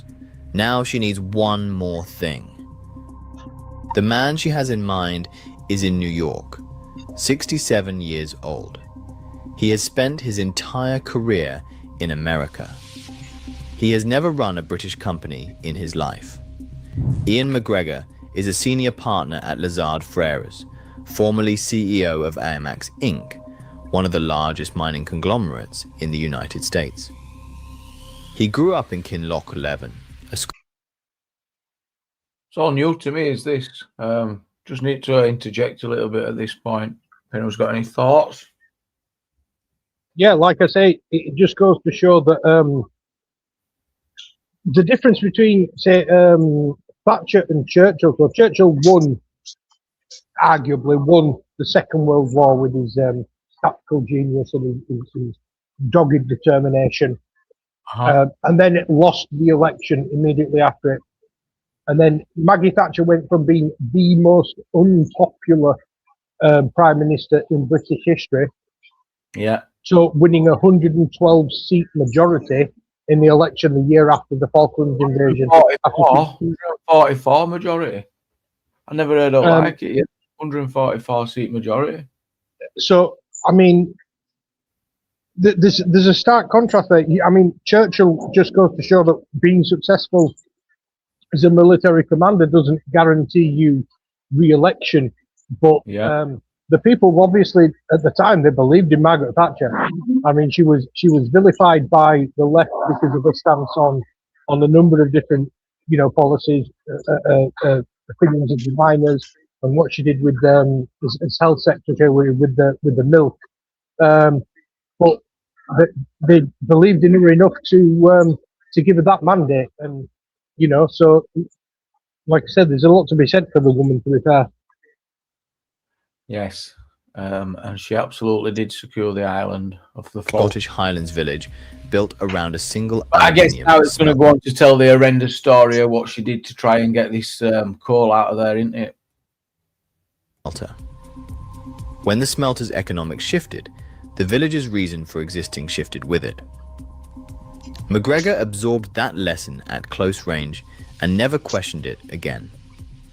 The government agrees to pay Lazard Freres up to £1.8 million, an initial release fee plus bonuses, paid not to McGregor but to the bank. The British taxpayer is paying an American investment bank to lend them the man who will decide the fate of British industrial communities. To McGregor, every industrial operation is a financial unit with one relevant question. Does it clear the threshold or not? A steelworks built across 4 generations is a cost per ton figure. A community is context.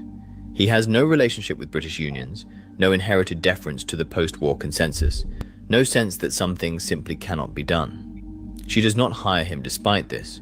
She hires him because of it. McGregor does not arrive to a stable industry. He arrives to a country already on fire. Geoffrey Howe is Thatcher's chancellor. His prescription is monetarist. Interest rates peak at 17%. The pound surges. British exports become unaffordable overnight. In 1981, 364 economists sign an open letter to the Times warning the policy will deepen the recession and accelerate deindustrialization. Howe does not change course. Between 1979 and 1981, British manufacturing output falls by 15%. 3 million unemployed by early 1982. The factories close because the pound is too strong, not because the pickets are too many. The industrial demolition is already underway before McGregor closes a single plant. Them scenes are everywhere, especially up north as well. Factories growing up like that with all windows put through. Do you remember them, Reese? Everywhere, old mills, everything was just smashed up. There's still some of them that in that condition around where I live now. Yeah, most of them got knocked down. Asda got built on a few of them. The Consett Iron Company has been making steel on a Durham hillside since 1840. 140 years through 2 world wars, the Depression, nationalization. The steelworks is the largest employer in Consett. More than that, it is the reason Consett exists. 25,000 people, no other major employer, nothing else within 30 miles. Wow. Walk in on a morning shift in 1975. The heat reaches you 40 meters from the furnace doors. Not warmth, heat, the kind that tightens the skin on your face before you have processed it as a sensation. The smell is iron and sulfur and something older. The mineral breath of rock, compressed for 300 million years, now on fire. 3,700 men work here. The knowledge inside those jobs, built across generations, passed man to man, impossible to buy and impossible to replicate once it is gone. On September the 12th, 1980, the furnaces go cold. Not wound down, closed. The financial... You say what? Sorry. Did they say centrioles there? 1980. It's because there was a place in Sunderland called Centrioles, and what was a big factory like that. Oh no, I just know the same one. I might have misheard them, Jamie. Yeah, that were in Durham. That were in Durham. Yeah. Steelwork. Yeah. No, The case for closure is coherent. On a spreadsheet, the decision is defensible. What the spreadsheet cannot price is what the town loses when the gates close. No retraining, no transition fund. 3,700 families left to absorb a catastrophe the government's own analysis knew was coming. Consett unemployment hits 35% within a year, among the highest localized unemployment rates in Western Europe. McGregor leaves British Steel in 1983. Thatcher hands him the chairmanship of the National Coal Board. Just double check, it might have bloody stopped it for AI copyright, but we're critiquing it and reviewing it. YouTube, come on, wakey. Not on my end, it's not. Is it working good? Fine on my end. Okay. Yeah, good on my end as well here.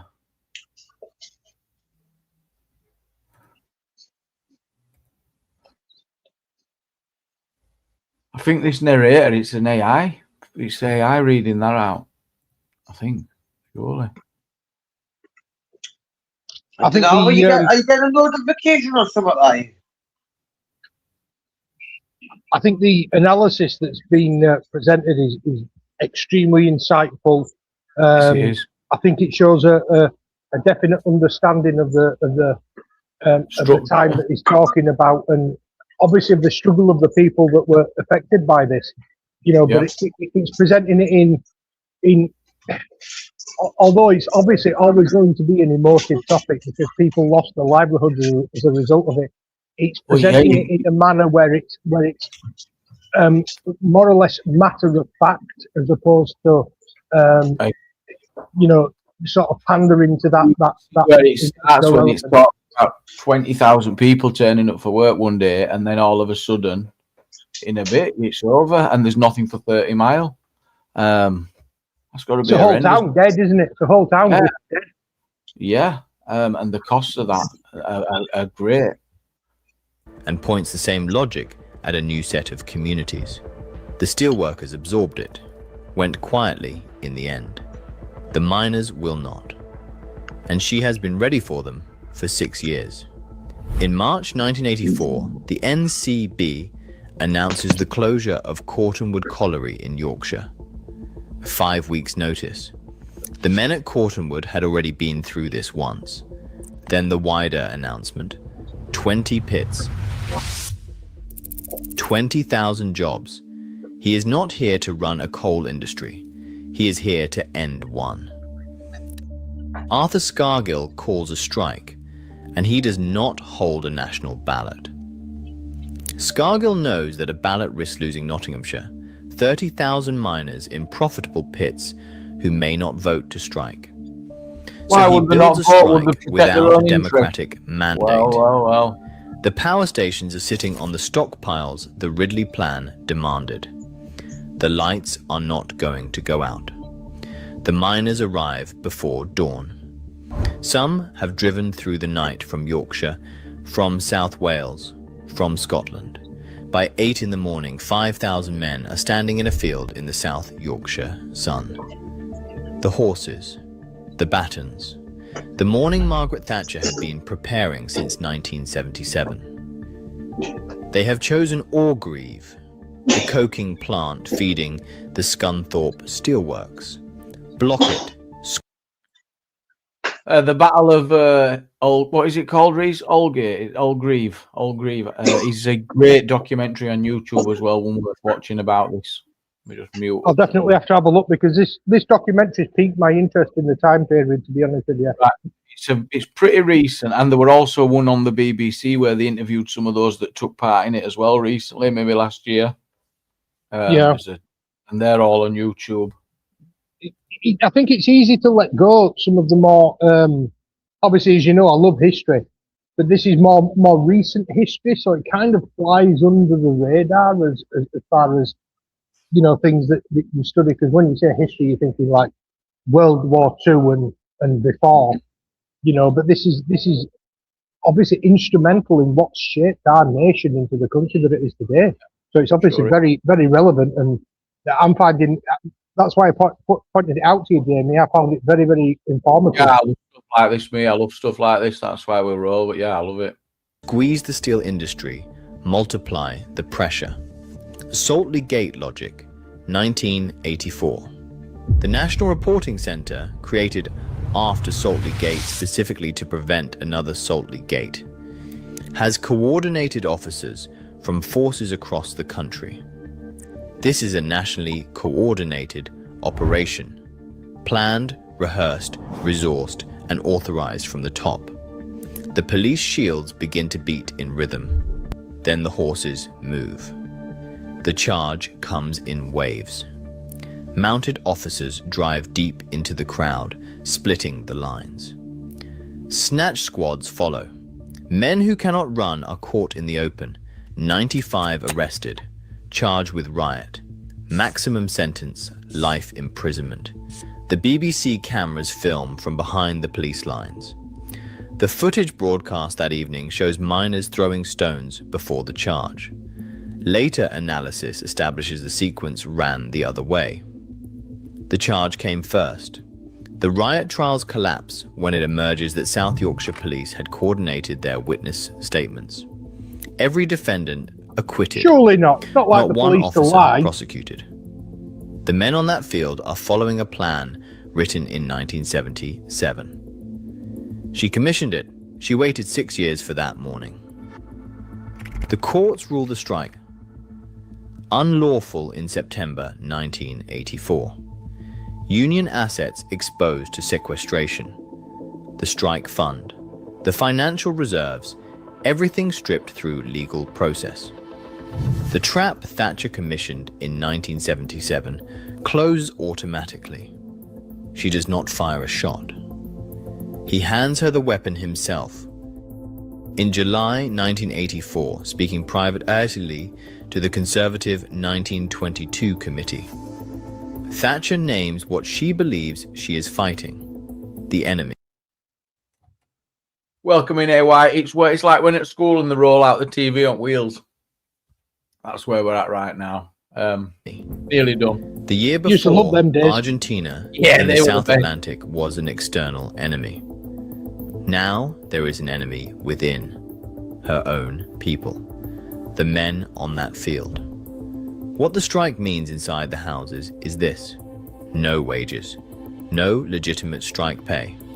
The government automatically deducts £15 a week from strikers' family benefits, assuming union support is being received. I didn't know that. Even when sequestration means there is nothing to receive. What the community can raise is extraordinary. The women against pit closures organize what the union cannot. Soup kitchens from welfare clubs and church halls across the coalfields. Fundraising letters to unions in France, Belgium, Germany, Australia. Other countries' unions send money because they recognize what this is. In December 1984, Christmas parcels for children are assembled from donations and distributed across the coalfields. Without them, in a significant portion of Yorkshire, there would be no Christmas. The Nottinghamshire fracture cuts differently.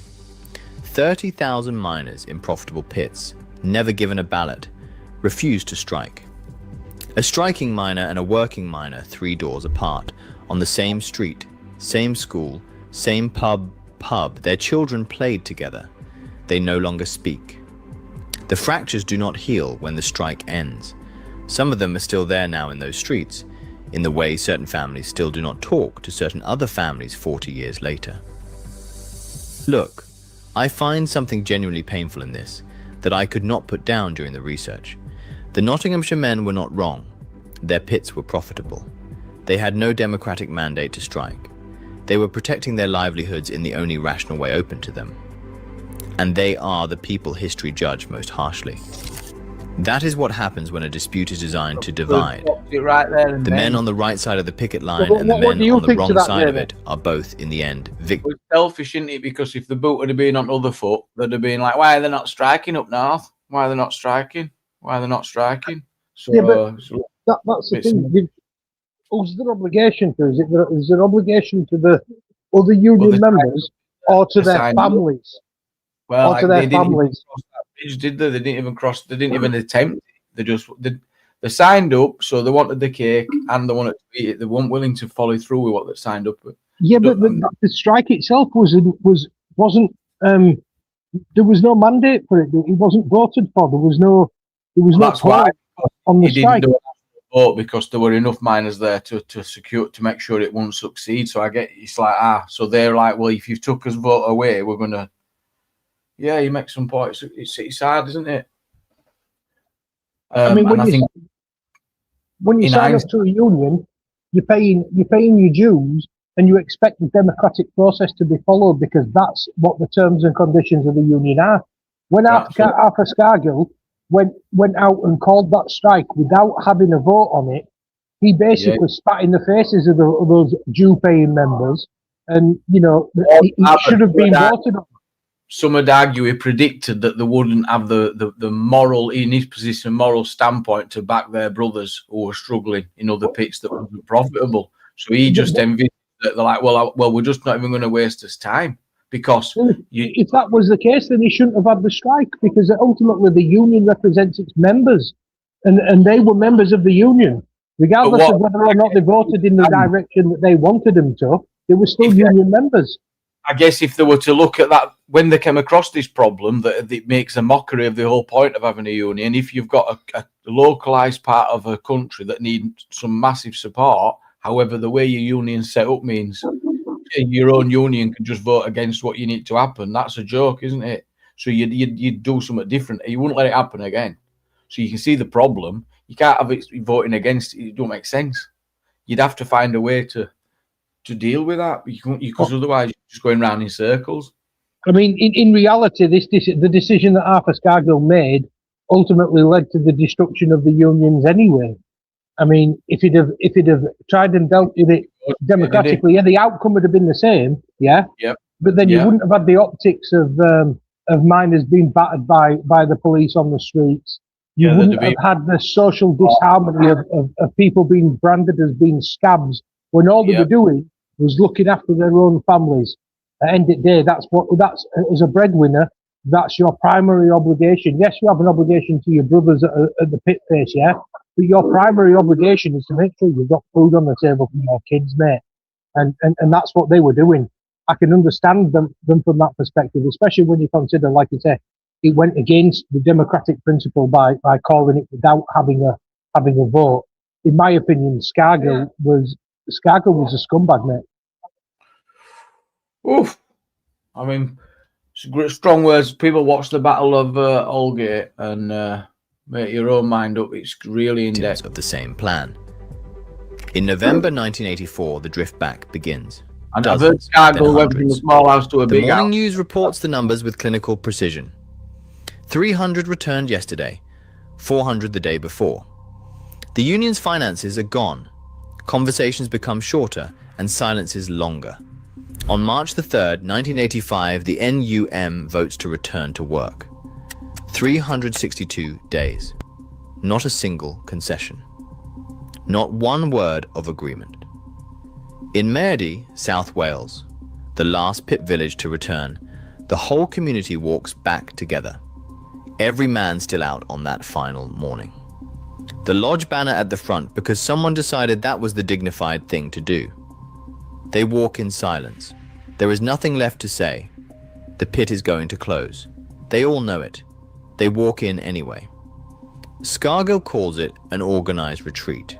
The men who spent a year not eating call it something else.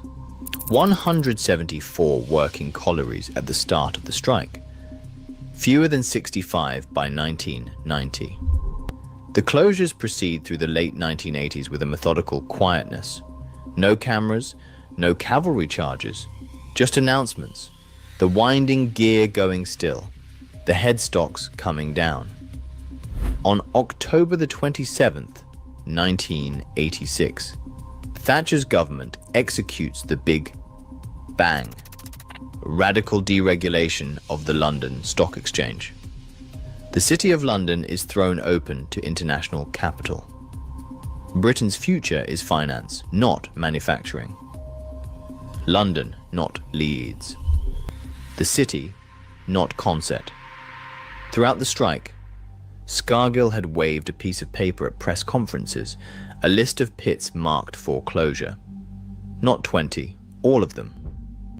McGregor called it absolutely untrue. The press called it paranoid fantasy.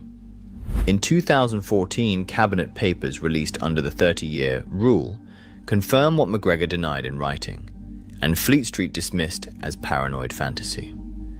The government had secretly planned to close 75 pits in just 3 years. Nearly half the entire industry was gone inside a single parliament. The pit closures were not a reaction to the strike. They were the point. The list Scargill waved at those cameras was not wrong. It was a leak. He was right about the scale, right about the intention, right about everything except how to stop it. But 4 years after the strike ends, Margaret Thatcher loses Britain. The poll tax. Well, so you were bang on, but why weren't they talking about how they were going to help people, what they were going to do to support them and things? Because there were no money to. There were no money to. I mean, like I said, we'd just taken on the largest debt to the IMF that had ever been loaned out. Well, let's take a little bit more to sort out the miners who've got families and shit, weren't they? I mean, that's not how they were thinking, were it? And the very fact that they deregulated the financial markets immediately afterwards as well showed that what they saw was an opportunity for multinational corporations. And somebody put it in the chat that this was the start of globalism, and it is absolutely right. It was the start of globalism. The the unions in this country held far too much power at that point in time, that this was an act to break that monopoly of the unions on the British body politic. And like I said, once that stranglehold was broken, the multinational corporations coming in and investing in the United Kingdom and setting up factories, and if they didn't have the unions to worry about, then that's one less cost that they have to consider.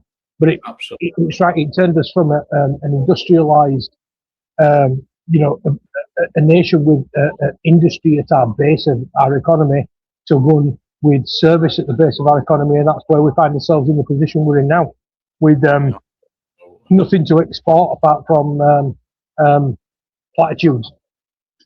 Yep. Fantastic points. A flat per person charge replacing rates based on property value is rolled out in Scotland in 1989. Well, I'm trying to ask something, Jamie. The Grand Duchess of Westminster paid. What you say? I was only trying to ask something there, I just got muted. No one touched I was just asking Reece, it might be a bit of a... I never even heard you. They must have never even muted you, never even heard you. Oh, so you must sorry. I was going to ask Reece, it might be a bit of a naive point of view from me, but I think it's naive for you to think that Britain's ever been skinned when we won 2 world wars, and I think it's more of a con on the population trying to make on that Britain's ever been skinned. I think it's a lie. Where they're getting all this £100 billion from them at this stupid railway line from London to Birmingham, which they've already got one anyway. People get on like Britain's skinned. I just think it's always been a farce.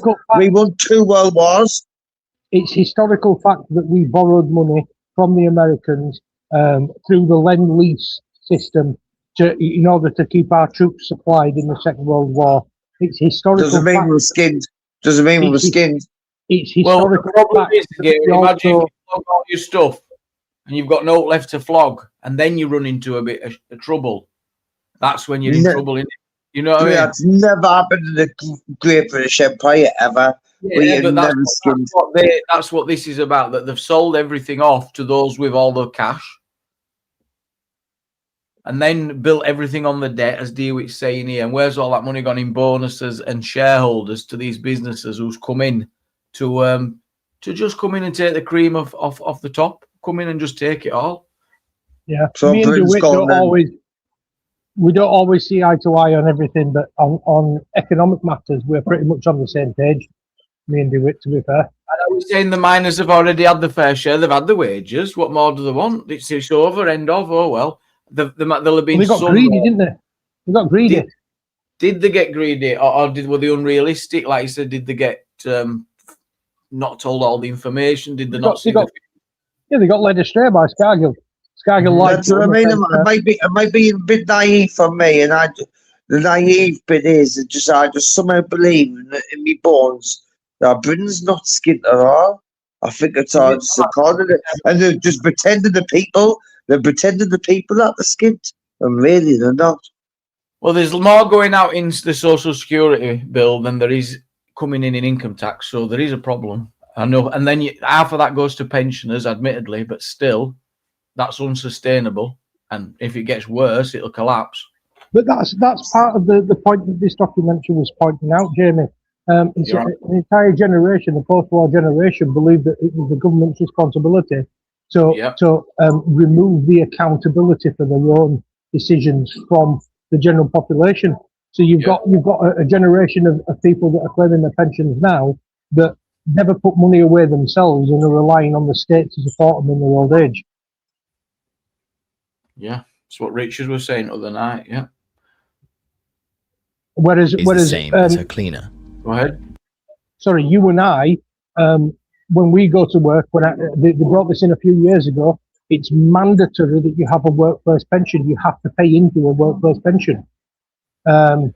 So, our generation is being forced to pay for our retirement, whereas the previous generation, they expect that they're going to get it scot-free, and they keep talking about this Oh, triple Not lock, really. the triple lock. Because no, they were promised a lie then because they were told your national insurance number, your national insurance contributions would contribute towards a pension. A lot of people do think that, so the politicians must have spoke like that. Yeah, but did they not realise that, you know, eventually, ultimately, it was going to be the next generation that would end up carrying the can for the cost of that? That's the whole point. You were paying it up front. If they've spent it elsewhere, then well, that's on there, Nelly. But the whole point was it were getting paid up front.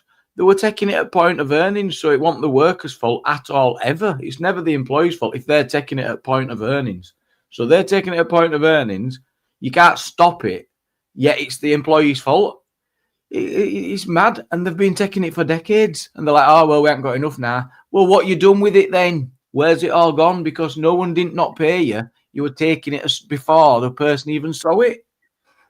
They got it before the worker touched it. The worker didn't even see it, and they'd already been paid every time.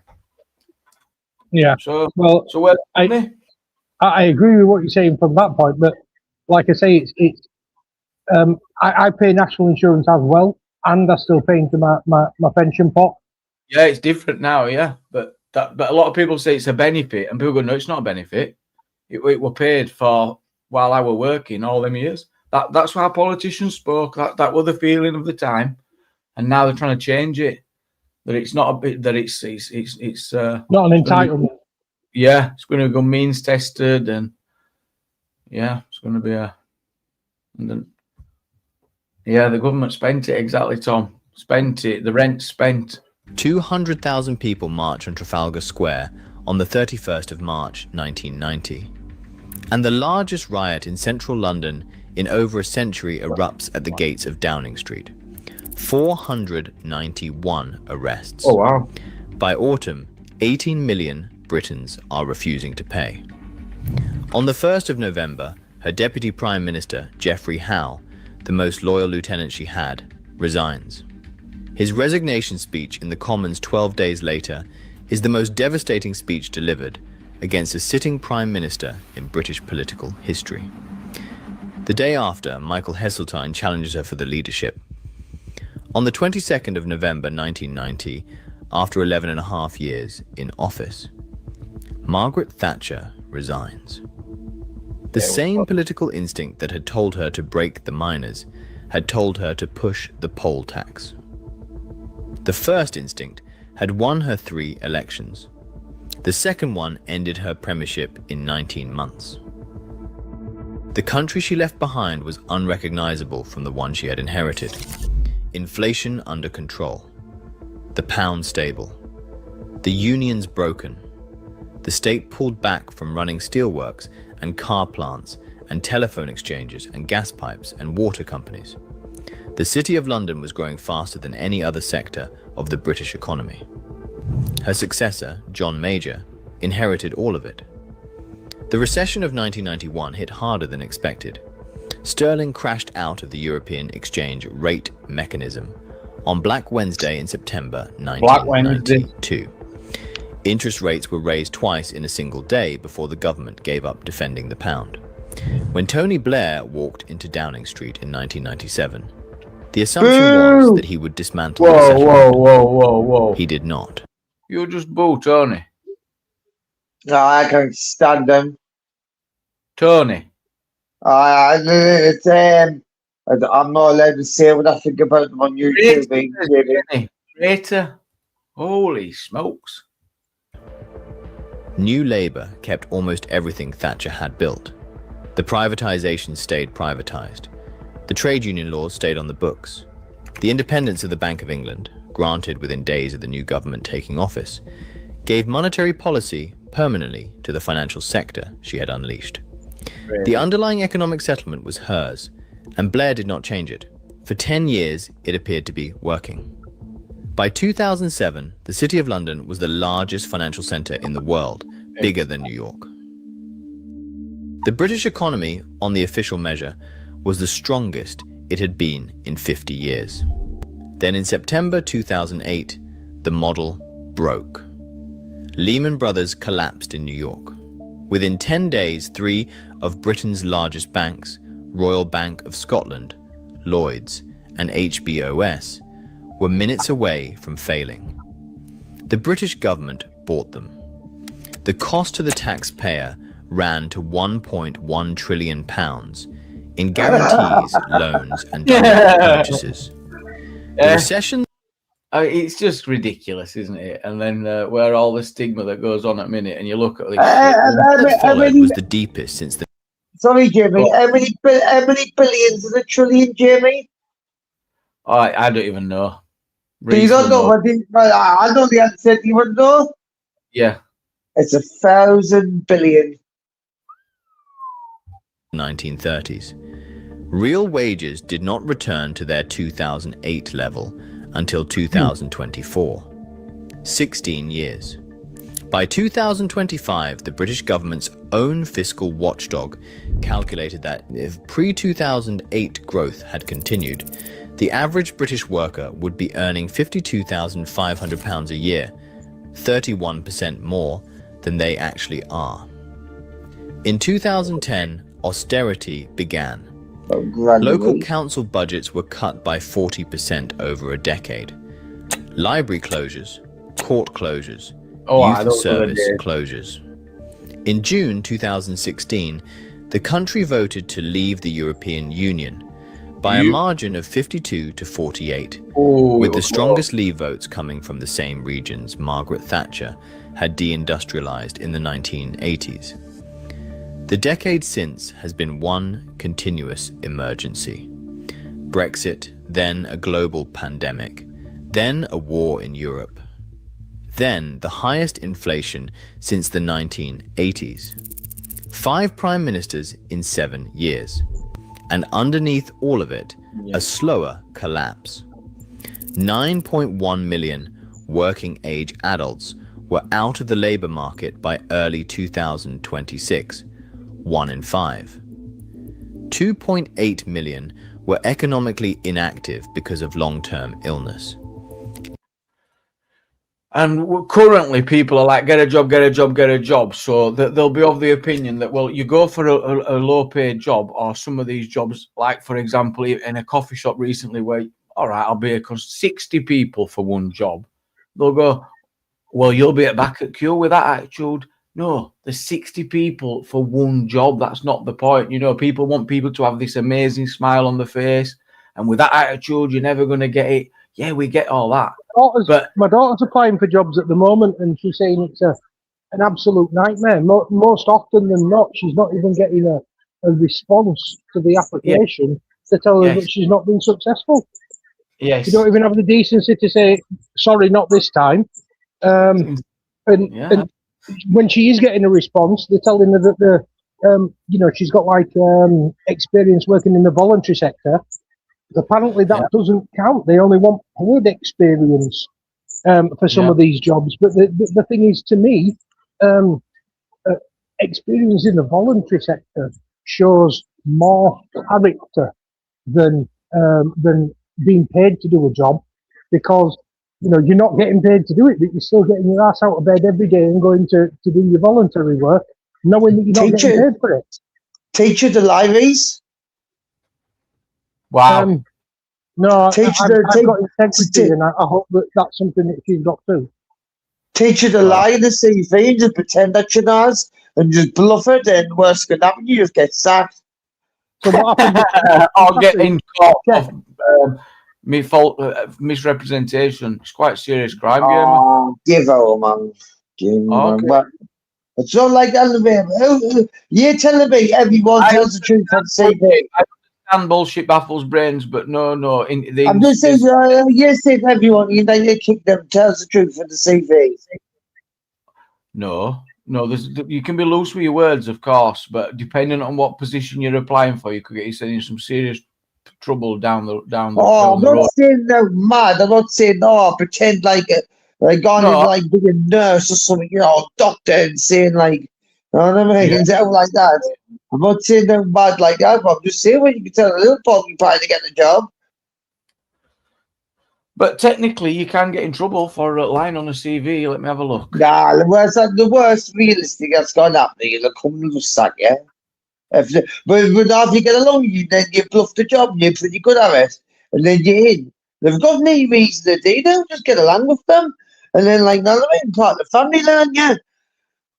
Like I say, I think It's a criminal offence in the UK, absolutely, and it's a serious fraud one as well, Gamer. It falls under fraud by false representation. I didn't work now, but I didn't think years have ever worked in the real world before. No, you're not understanding how the law works, how serious they take dishonesty. Mess about with the money and dishonesty in the crown. They're not about that dishonesty and messing with money. Very hard for the government to prove companies who's doing it. False documents or qualifications can get up to 10 years in jail. Well, he's investigating on the police. The police just willy-dilly coming in the companies to check the books and that all the time.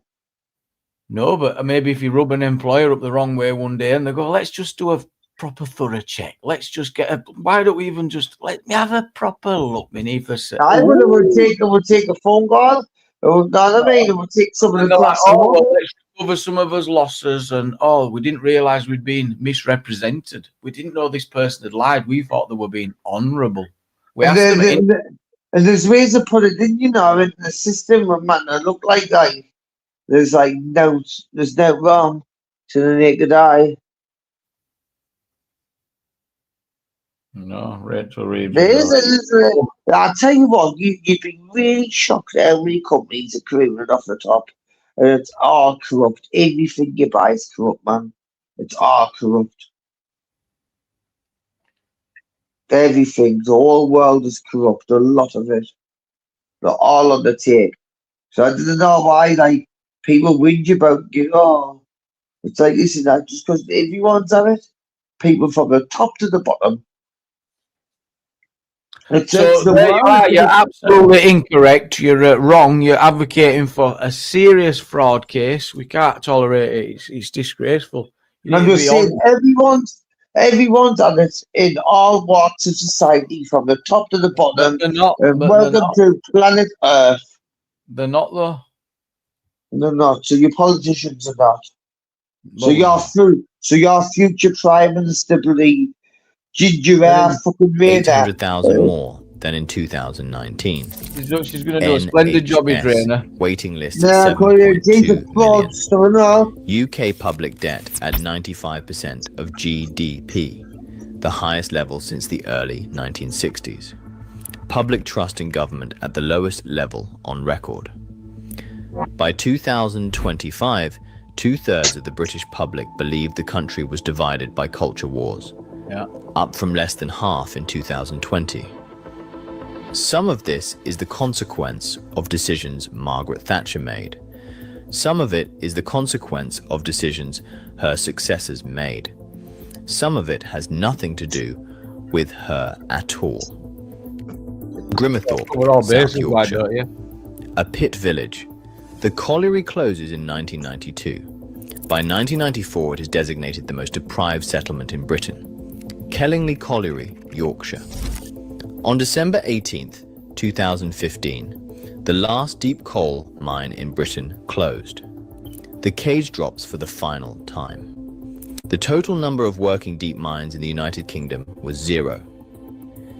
Male life expectancy in the former coalfield communities of South Yorkshire remains significantly below the national average. Not a historical curiosity. A living consequence. Go to Consett. Drive up the hill into County Durham. Stand where the steelworks stood. There is a retail park, a leisure centre, a monument. As if the whole thing were already settled history, while the consequences are still being lived. Margaret Thatcher told Britain in 1987 that there was no such thing as society. The country reduced what she said to 7 words and never argued with the rest of it. Some of what she predicted has happened exactly as she said it would. The welfare dependency she warned about has calcified across generations. The atomization of family and neighborhood she predicted has happened on a scale even she would not have recognized. The high street she said would not survive an unproductive economy did not survive. Some of what she did made the country poorer. The communities in Consett and Grimmerthorpe and Mardi were not casualties of an inevitable economic transition. Germany did the same transition without them. The towns of the Ruhr Valley are still standing. Britain chose differently. The financial sector she opened up in 1986 made London the richest city in Europe, and the rest of the country an afterthought. And some of what she said, Britain never honestly engaged with. The full version of the women's magazine, quote, the part that talks about obligations, not just entitlements, was never the version the country argued about. The slogan stuck. The argument never happened. 39 years later, Britain is still living with the consequences of a question it never finished asking.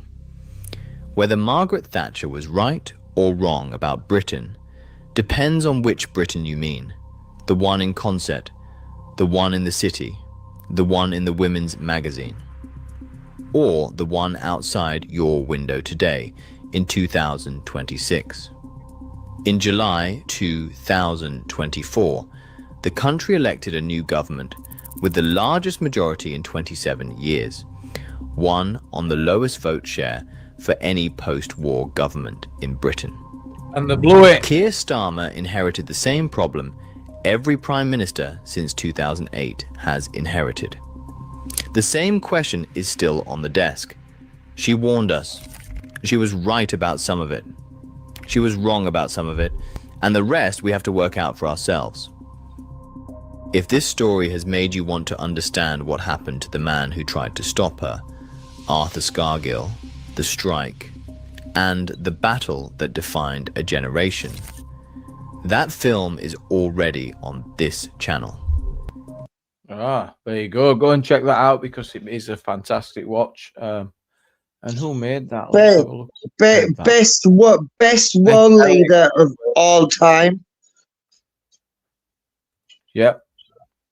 Thank you for that. I have gone over a bit of time, so I'm going to say goodbye, gamer. Thanks for joining. Thank you, everyone. Wrap up quite quickly. Take care. Take care, mate. Thank you. So, apologies if you have just arrived, Angela. Hope you're good. Diane Watson. Yeah, history. Horrendous. Link to that film, absolutely. Link to that film in the chat. In a bit, Jerry, mate. Terra Lord. Jerry's. Yeah, link to that. Anything else you need? No, I think we're good, aren't we? Right, have a great day. Catch you on the next one, guys. Thanks.